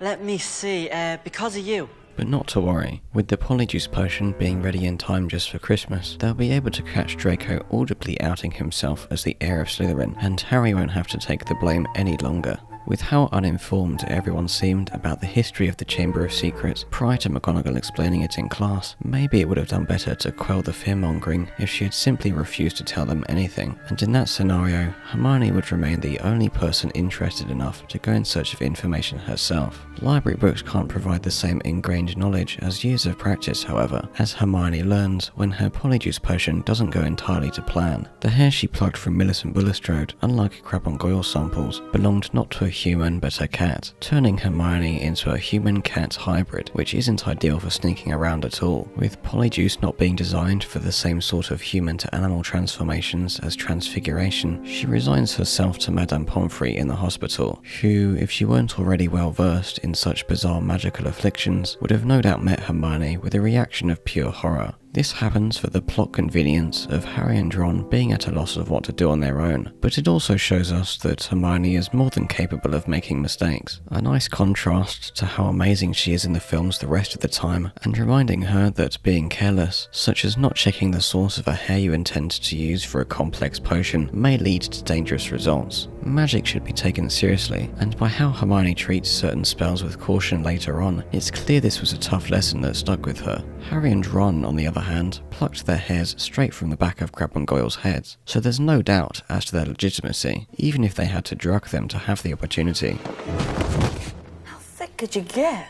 The actors for Crabbe and Goyle did a pretty good job playing a befuddled Ron and Harry in this largely comedic scene, and on the whole there wouldn't be much to complain about if the filmmakers hadn't decided to make the worst decision possible. It's not like the decision makes you scratch your head, since it's plainly for the sake of the children in the audience, but that doesn't stop the dubbing of Radcliffe and Grint's voices over Crabbe and Goyle's mouths from looking any less out of place. It's extremely distracting, but the worst part is that it doesn't make any sense in-universe, completely invalidating the purpose of Polyjuice the second the user has to speak to someone who knows the person whose identity they've stolen. Draco not realising makes him look like an idiot, but actually acknowledging in the dialogue that their voices didn't change after transforming is way worse than disconnecting us from the characters' perceptions, as they could have done by just ignoring the voices altogether. What are you doing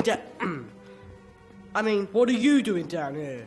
All in all, it's a creative decision that only gets a pass because of still existing in the realm of child fiction, but later instances where the same idea is employed don't get such leeway, especially after a Death Eater spends the entire school year disguised with the exact physical and vocal characteristics of Mad-Eye Moody. I suppose the idea is that Hermione made the potion incorrectly, or merely lacked the skill to make it to as flawless a degree as Barty Crouch Jr. did, but not only should Draco notice their voices, but the choice to have the same thing occur again in Deathly Hallows under much more serious circumstances makes revisiting this original instance even worse. I'd say if we don't locate Umbridge within the hour, we go find Ron and come back another day. Deal? Yes. Scar. Harry and Ron start humorously regressing back into their original selves in the middle of enemy territory, not helped by them taking the barest sips of their doses and then chucking the rest on the floor. So their mission gets cut short of hearing Draco say anything incriminating. I'm not sure what they're expecting, or why they write him off as a possible candidate so quickly, as if the rest of the Slytherin students hanging around the common room are trustworthy enough for him to, if he were the culprit, regularly advertise it out loud. Again, the implication appears to be that all Slytherins are of an evil equal to someone actively trying to kill Muggle-born children around Hogwarts. The last time the Chamber of Secrets was opened, a mudblood died. Draco saying a few things about the chamber being opened 50 years ago makes sure this sequence isn't entirely pointless, but it turns out this night is only getting started. The diary flashback giving us a more introspective view of the same events Draco mentioned in his dialogue. In other words, everything surrounding the Polyjuice potion feels like it was a platform to make sure Harry was in the abandoned bathroom to meet Moaning Myrtle and pick up the diary. Myrtle being the student who fell victim to Tom Riddle when he opened the chamber 50 years ago, and the diary showing us through flashbacks how Riddle orchestrated the blame being put on Hagrid. As a consequence of having so much exposition in such a short time, this night has probably the worst feeling of the passing of time in the whole series. There's even another scene in between Draco and the flashback that features in the extended cut, wherein Harry and Ron bring the diary to Hermione in the hospital, who has apparently already recovered from the side effects of her feline episode. She very deceptively gives us the connective exposition to link what Draco said with what Harry will later see in the flashback, but different from the environmental setup of Draco's exposition and the largely visual sequence of the flashback, Hermione's version is more ham-fisted. Don't you remember what Malfoy told you? The last time the chamber was open was 50 years ago. But that means Tom Riddle was here at Hogwarts when it happened. What if he wrote about what he saw? It's possible he knew where the chamber was, how to open it, even what sort of creature lives in it. She immediately jumps to the conclusion that Tom Riddle must know everything they need to know about the Chamber of Secrets, based only on Draco saying the chamber opened 50 years ago, and Tom Riddle being a student at Hogwarts 50 years ago, which they conveniently know because Ron was earlier polishing a trophy with Tom's name on it off screen. It's stupid of them to assume that Tom, who for all they know at this point was just a random student, would have all this knowledge about the chamber. But if they're so attached to that idea, why haven't they realised that the exact same thing must go for anyone else who was at Hogwarts 50 years ago, numerous people of which still live or work at Hogwarts in life or death to this day? What it comes down to is they have this short window between picking up the diary and entering the chamber to establish certain key plot details for the twist reveal in the chamber to make any sense. The puzzle pieces are given to us, but in such an artificially overstuffed way, and with the trio more or less stumbling upon each revelation, that none of it comes across as a satisfying enough mystery for a book that takes so much inspiration from that genre. Though one of the decisions a character does actually make is Harry choosing to write in the diary. Of course, if you found a mysterious blank diary in a magic castle, you'd at least try something as simple as writing in it. In the book, it's merely another coincidence. When Harry tries to escape one of Lockhart's Valentine poems, anonymously sent by Ginny, and in his struggle, the diary and everything else he was carrying ends up getting covered with ink. That's when he sees that the diary absorbs ink, as it was completely dry. And when Ginny sees the diary fall from his bag onto the ground, she knows whose room to ransack to get it back. This diary is really quite an insane piece of magic when you think about it. Not only is it later revealed to contain a conscious Horcrux of a young Tom Riddle, it can physically manifest his image into reality and pull someone into the past to see his memories. It took Tom 5 years to single-handedly find and open the chamber, but along the way he made one of his first and arguably most powerful Horcruxes. For as far as the diary got to bringing about the doom of Hogwarts, I wonder why he chose more passively manipulative powers to assign the others with, rather than duplicating his own consciousness 6 times over. Evening, Hagrid. I'm going to have to turn you in, Hagrid. When the Basilisk killed Myrtle outside the entrance to the chamber, he used Hagrid's already sour reputation of dealing with magical beasts to accuse him of opening the chamber, causing him to be expelled and banned from using magic, and the giant spider he had been secretly keeping to run loose into the Forbidden Forest. With the same events repeating again, Hagrid, who Dumbledore miraculously managed to convince the Ministry to allow him to work at Hogwarts for all these decades, becomes the prime suspect yet again. This is another instance where pureblood prejudice is on display plain as day. Lucius stirring up the Ministry to take action against Hagrid despite the lack of proof against him. Hagrid's record is against him. I've got to take him. Take me? Take me where? Not Azkaban prison? But this time, instead of banishing him from Hogwarts and taking away his magic, they send him to Azkaban, a little darker than Rowling perhaps intended, given the hindsight of how horrible Azkaban is proven to be in the subsequent books. Luckily, with Harry and Ron having made their way down to his hut to ask him about the chamber, Hagrid was able to give them a clue before he was taken away. That all they'd have to do would be to follow the spiders. Yep, that'd lead them right. To follow the spiders, he says, and whilst this does lead them to the next bit of exposition, it might also be the most irresponsible thing Hagrid does in the entire series. Everybody knows Hagrid has issues with his love of animals blinding him to the realities of feeble human bodies, such vulnerabilities of which he, being half giant, doesn't experience. He never quite realises that a bunch of school-aged wizards might not want to handle these potentially dangerous beasts that he later exhibits in his Care of Magical Creatures lessons, that, but his lovable personality and passion for this subject keeps it wholesome enough that we give him a pass. The same can't be said for suggesting Harry and Ron to go into the Forbidden Forest and unknowingly dig around the lair of a horde of man-sized spiders. This is the kind of thing that would have led to nobody questioning his involvement with the chamber 50 years ago, since if anyone wanted to unleash the mythological basilisk, it was the guy who was constantly getting in trouble for bringing dangerous pets into the castle. And let's not forget that Dumbledore just sat back and allowed them to run off to this most torturously gruesome demise, glaring at the spot in Hagrid's hut where they stood hidden under the cloak. Is there something you wish to tell me? Maybe you should jump to action for once, as it's sheer luck that once Harry was done asking questions of the giant evil Spider King, and the giant evil Spider King decided to turn them into a couple of bone-crunching snacks, that the flying car appeared, and Harry and Ron were able to scramble inside to make their escape. But it was very nice of the giant evil Spider King, before ordering their deaths, to humour them in answering some questions. I mean, what was the point of sending us in there? Feeling lost now that Hermione isn't there to answer their every question, Harry and Ron go to visit her in the hospital. Turns out, even totally immobilised, she can answer every question. Harry noticing the crumpled up page in her hand, which has gone unnoticed by Madame Pomfrey and everyone else who may have come to visit Hermione. Putting everything together, Harry and Ron decipher that the petrified victims didn't die, as Moaning Myrtle had done 50 years ago, because they all saw the basilisk indirectly. Mrs. Norris through the flooded floor, Colin Creevey through his camera, Justin Finch-Fletchley through Nearly Headless Nick, and Hermione and Penelope Clearwater through her mirror. As nice as it is to see these two figuring something out with minimal help from Hermione, their realisation as to what the monster is came a little too late, Ginny being the newest of the heir of Slytherin's victims, as McGonagall has somehow already deduced by, I guess, calling a register of all present students in the school. Who knows where she found the time for this, as the film suggests that McGonagall came across the new writing on the wall, sent a message out across the inbuilt Hogwarts speaker system, and then returned with the rest of the professors to deliver some exposition. Naturally, Harry and Ron make it in time to hear her dramatic thoughts as well, about this being the end of Hogwarts as we know it, and more importantly, that the basilisk has taken Ginny into the chamber. Ginny Weasley.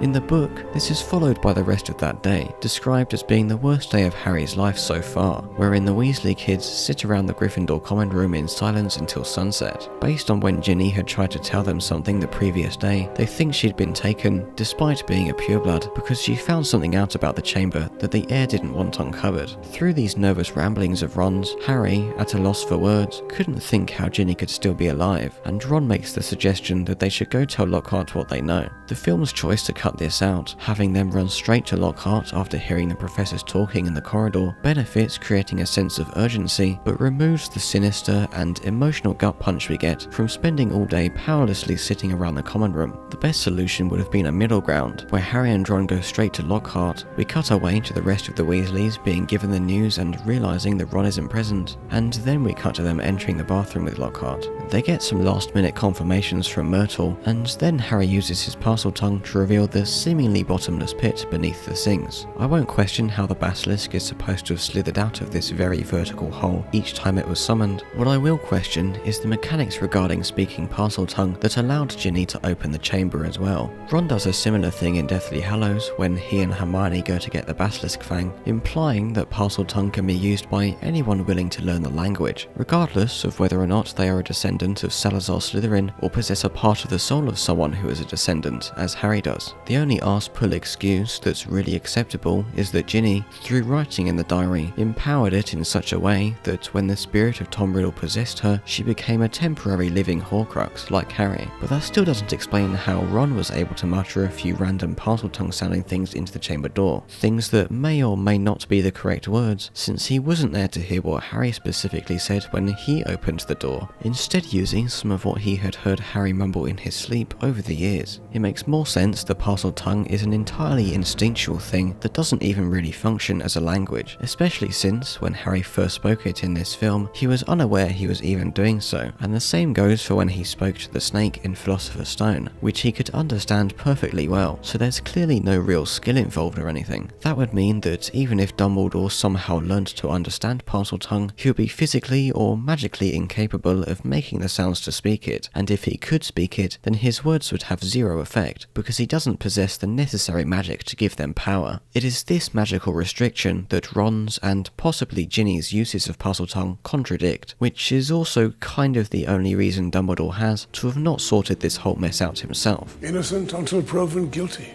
Severus. Anyway, they jump in the hole and wind down a maze of pipes. Lockhart pretends to faint when he sees the basilisk skin, using it as an opportunity to snatch Ron's wand, which he is casually holding by his side, even though he was moments ago holding it defensively towards Lockhart. For some reason, he decided to let his guard down, but the real mystery is why they're even still forcing Lockhart to come with them. I'm assuming the reason Lockhart took Ron's wand is because they had earlier taken his one from him in his office, so he's not here as any potential backup in case he really does turn out to be a defense against the dark arts genius. So why is he here? As a witness? Were they going to use him as bait, or as a canary in case the open pipe led to a deathly landing, or the basilisk was lurking around inside? Really, he's just another thing for them to worry about, and then he makes things way worse by taking Ron's broken wand and obliviating himself so powerfully that the force with which he launches against the ceiling causes an earthquake and a loose array of rocks to come crashing down to separate them from Harry. Hello.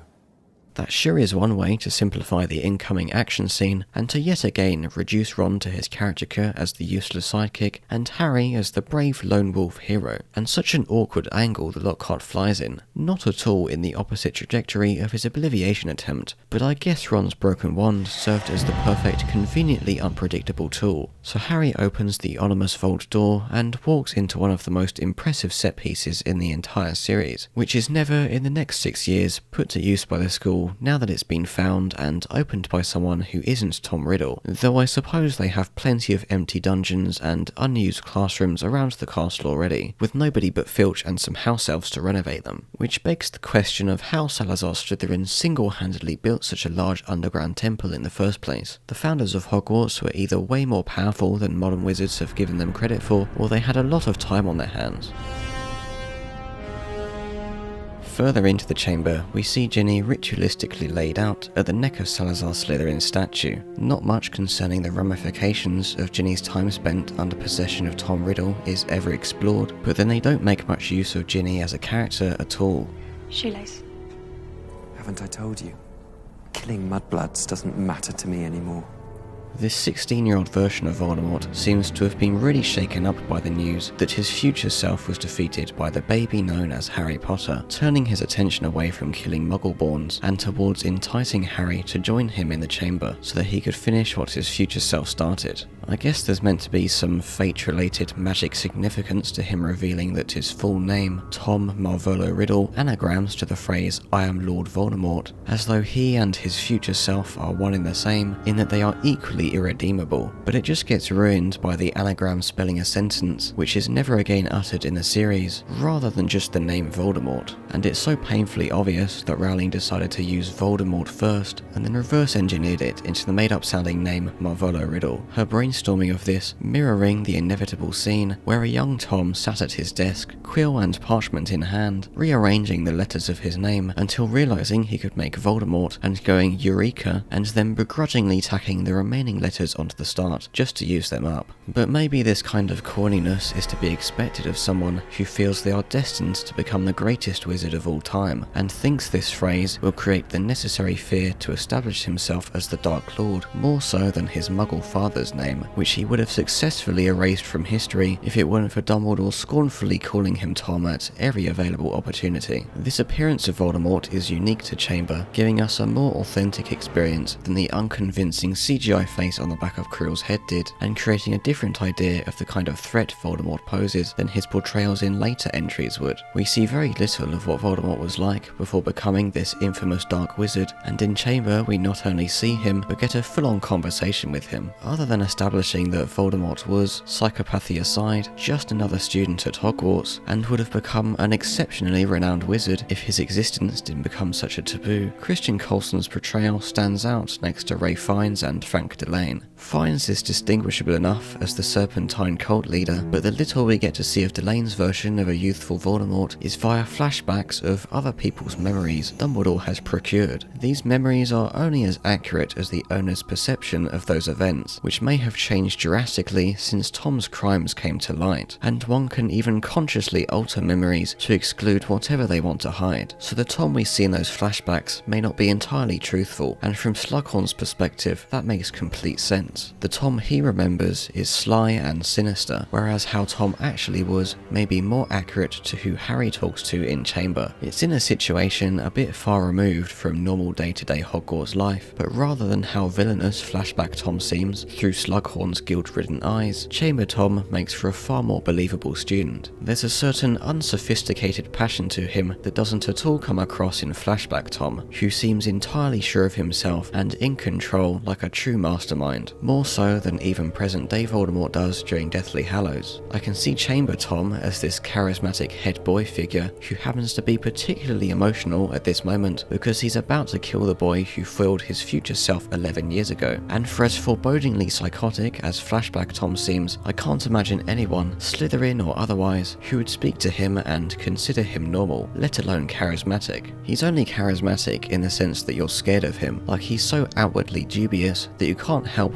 but be enthralled by his words as though under hypnosis. And that's exactly how I'd expect Slughorn to guiltfully remember the student he once favoured so much who ended up being a mass murderer. It's just not at all in line with how temperamental we know Chamber Tom and present-day Voldemort to be. Flashback Tom is the Machiavellian wizard who I would expect to actually be a match for Dumbledore in both mind and power, not the egotistically hubris-driven, tantrum-throwing maniac who would eventually die a pathetic death, having only survived as long as he did because of his one-dimensionally evil enthusiasm to use such dark magic as Horcruxes. Either way, the Tom in front of Harry right now is definitely the kind of villain who would want to use their trump card after revealing their entire deck. The Basilisk slithers out of the open mouth of Salazar's statue and wastes no time going for the kill, Harry running back the way he came and stumbling on the flat, wet concrete. Fawkes flying in to scratch out the Basilisk's eyes is about as Deus Ex Machina as this series gets, but my main complaint with this scene is in how actiony it feels. The Basilisk in the book is lackluster to the point of anticlimax, so the film at least doesn't have that issue. The scene just isn't particularly atmospheric, and I don't think the Basilisk comes across as horrific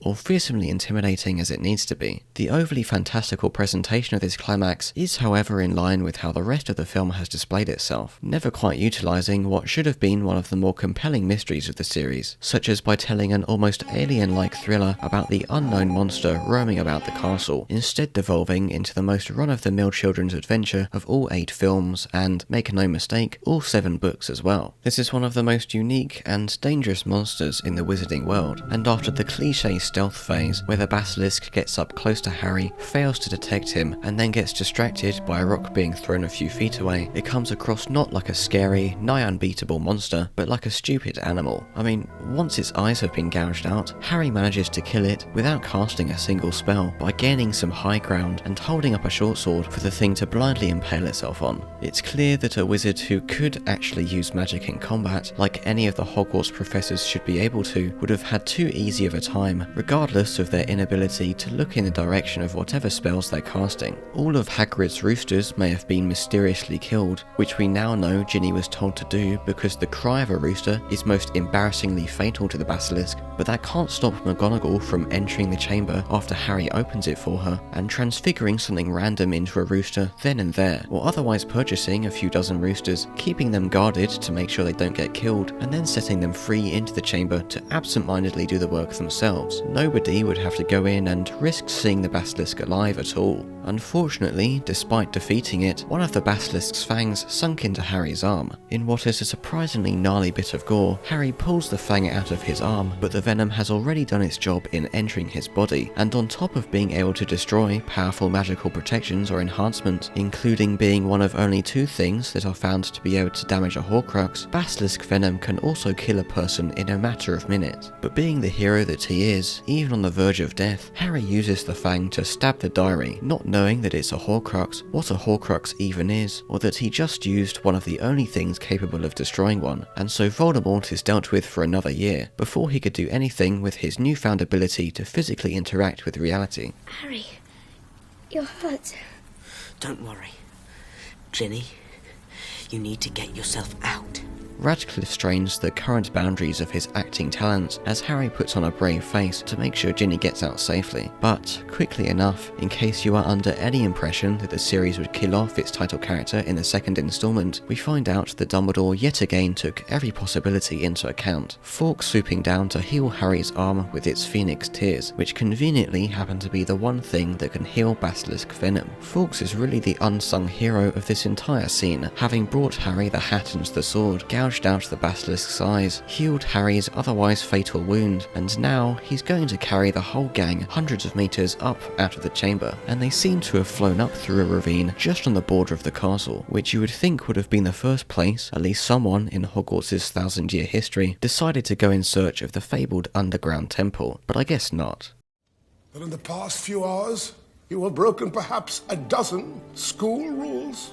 The film completely cuts out Ginny's reunion that would have brought Harry's relationship with the Weasleys to that new level, Harry and Ron instead teleporting to Dumbledore's office, who is just casually sitting there as if his most important student didn't just nearly die. He had the letter to request for Hagrid's freedom already ready, so it seems he was aware they were coming up to see him, sending it off with Ron so he could tell Harry some typically vague hints about the overarching plot and thematic points of the series. I understand the point is that Dumbledore allows much of the trials Harry encounters in these years to occur to see what he had to work with in his plans to bring about Voldemort's demise, wanting the best outcome with the least deaths possible, and maybe in the school years where Dumbledore is at Hogwarts enough to keep a close eye on Harry, he wasn't actually in all that much danger. But this film features some of the most egregious examples of how close Harry gets to death when unforeseen circumstances befool Dumbledore's carefully laid out plans, blinding his watchful protective eye. This time he was removed from the school entirely, just like in Order of the Phoenix. But unlike in Order of the Phoenix, when Dumbledore was confirming the information that Harry would learn in Half-Blood Prince and gathering the confidence to put this plan into motion, in Chamber of Secrets, I see no reason why Dumbledore wouldn't have still been keeping watch over Harry, if he does indeed do that at all at any point during the series. If he doesn't, then it would seem Dumbledore has put an alarming amount of faith into the idea that the prophecy has rendered Harry incapable of dying to anyone but Voldemort. But even considering that as a fact, Voldemort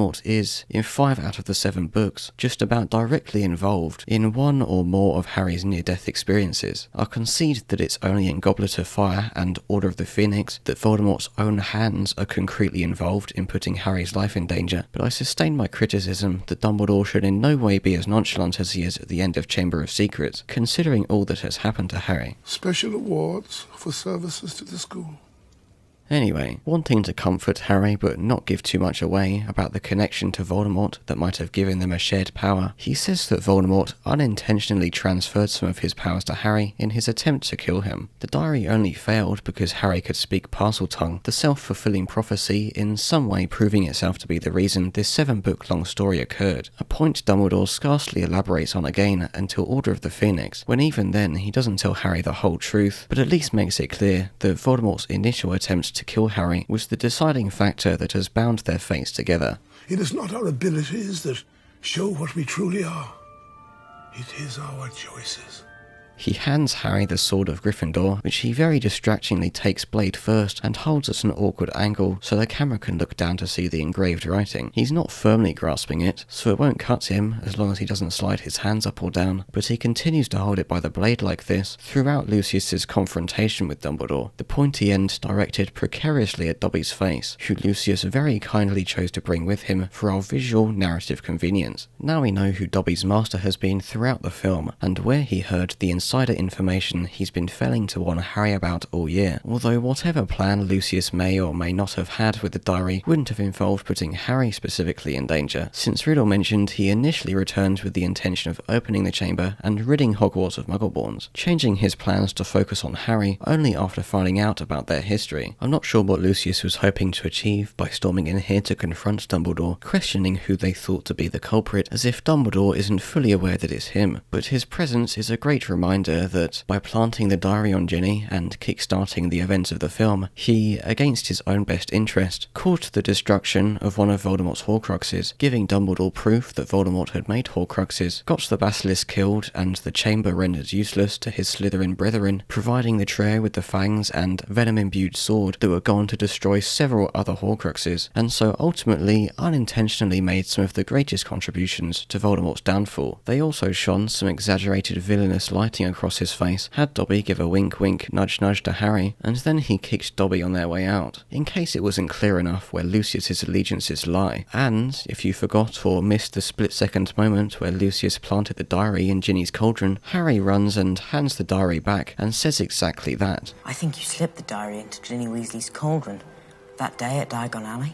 It's unfathomable that Dumbledore would just give Harry the diary, even if he read his mind and saw that his intention was to trick Lucius into freeing Dobby with it, because he was at this point already developing his Horcrux theory, and there's no way it didn't cross his mind that the diary was one of them. I wonder if I could have that. I'm just imagining the awkward situation of Dumbledore politely asking that the diary be returned to him, the worst outcome of Lucius keeping a hold of it being Voldemort resurrecting to see it destroyed, and therefore finding out that people know about his Horcruxes long before the trio can start their journey to find them. Dobby is free. This excuse of handing Lucius back the diary in a bid to free Dobby is complete nonsense anyway. Guessing that Lucius would hand the diary straight to his slave is one thing, but the diary holding a sock, and Dobby construing that sock as being gifted to him, even though from his master's point of view he was just handing Dobby the equivalent of any household junk, is such a flimsy play on the whole house elf freedom gifting mechanic that it's barely worth thinking about. The scene then immediately one-ups itself when Lucius, angered to have his slave taken away from him, starts chanting the killing curse at Harry.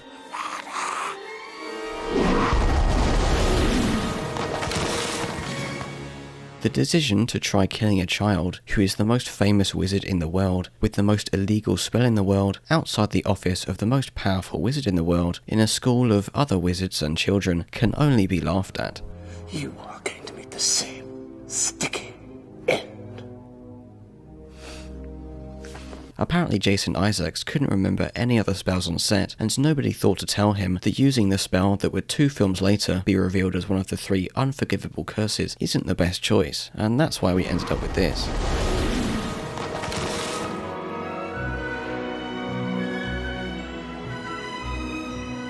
The Harry Potter series isn't revered for its endings, but Chamber is at least on the side of not having fallen into the trap of having an ending that is tonally disconnected from the events of its climax, which on the whole feels like it desperately wants to recreate the iconic sentimentality of Philosopher's Stone's ending. The problem children are Alder and Goblet, which became proof that the filmmakers harboured the typical Hollywood fear of having an ending that doesn't let audiences leave with an artificial happiness. Artificial not all the time, because some films really do have and deserve their happy endings, but it's most certainly artificial in these 2 cases, where each climax saw beloved characters tragically die through little fault of their own. I get where they're coming from, as giving filmgoers the most simple, pleasant feeling is the easiest way to ensure they believed they just enjoyed what they watched, ready to come back and pay again for the next instalment a year and a half later, and that idea makes only more sense with Harry Potter, bearing in mind their decision to end each film still within Hogwarts instead of at King's Cross Station like most of the book counterparts, because they want that final imagery of Hogwarts and of the wizarding world to be conflated with happiness.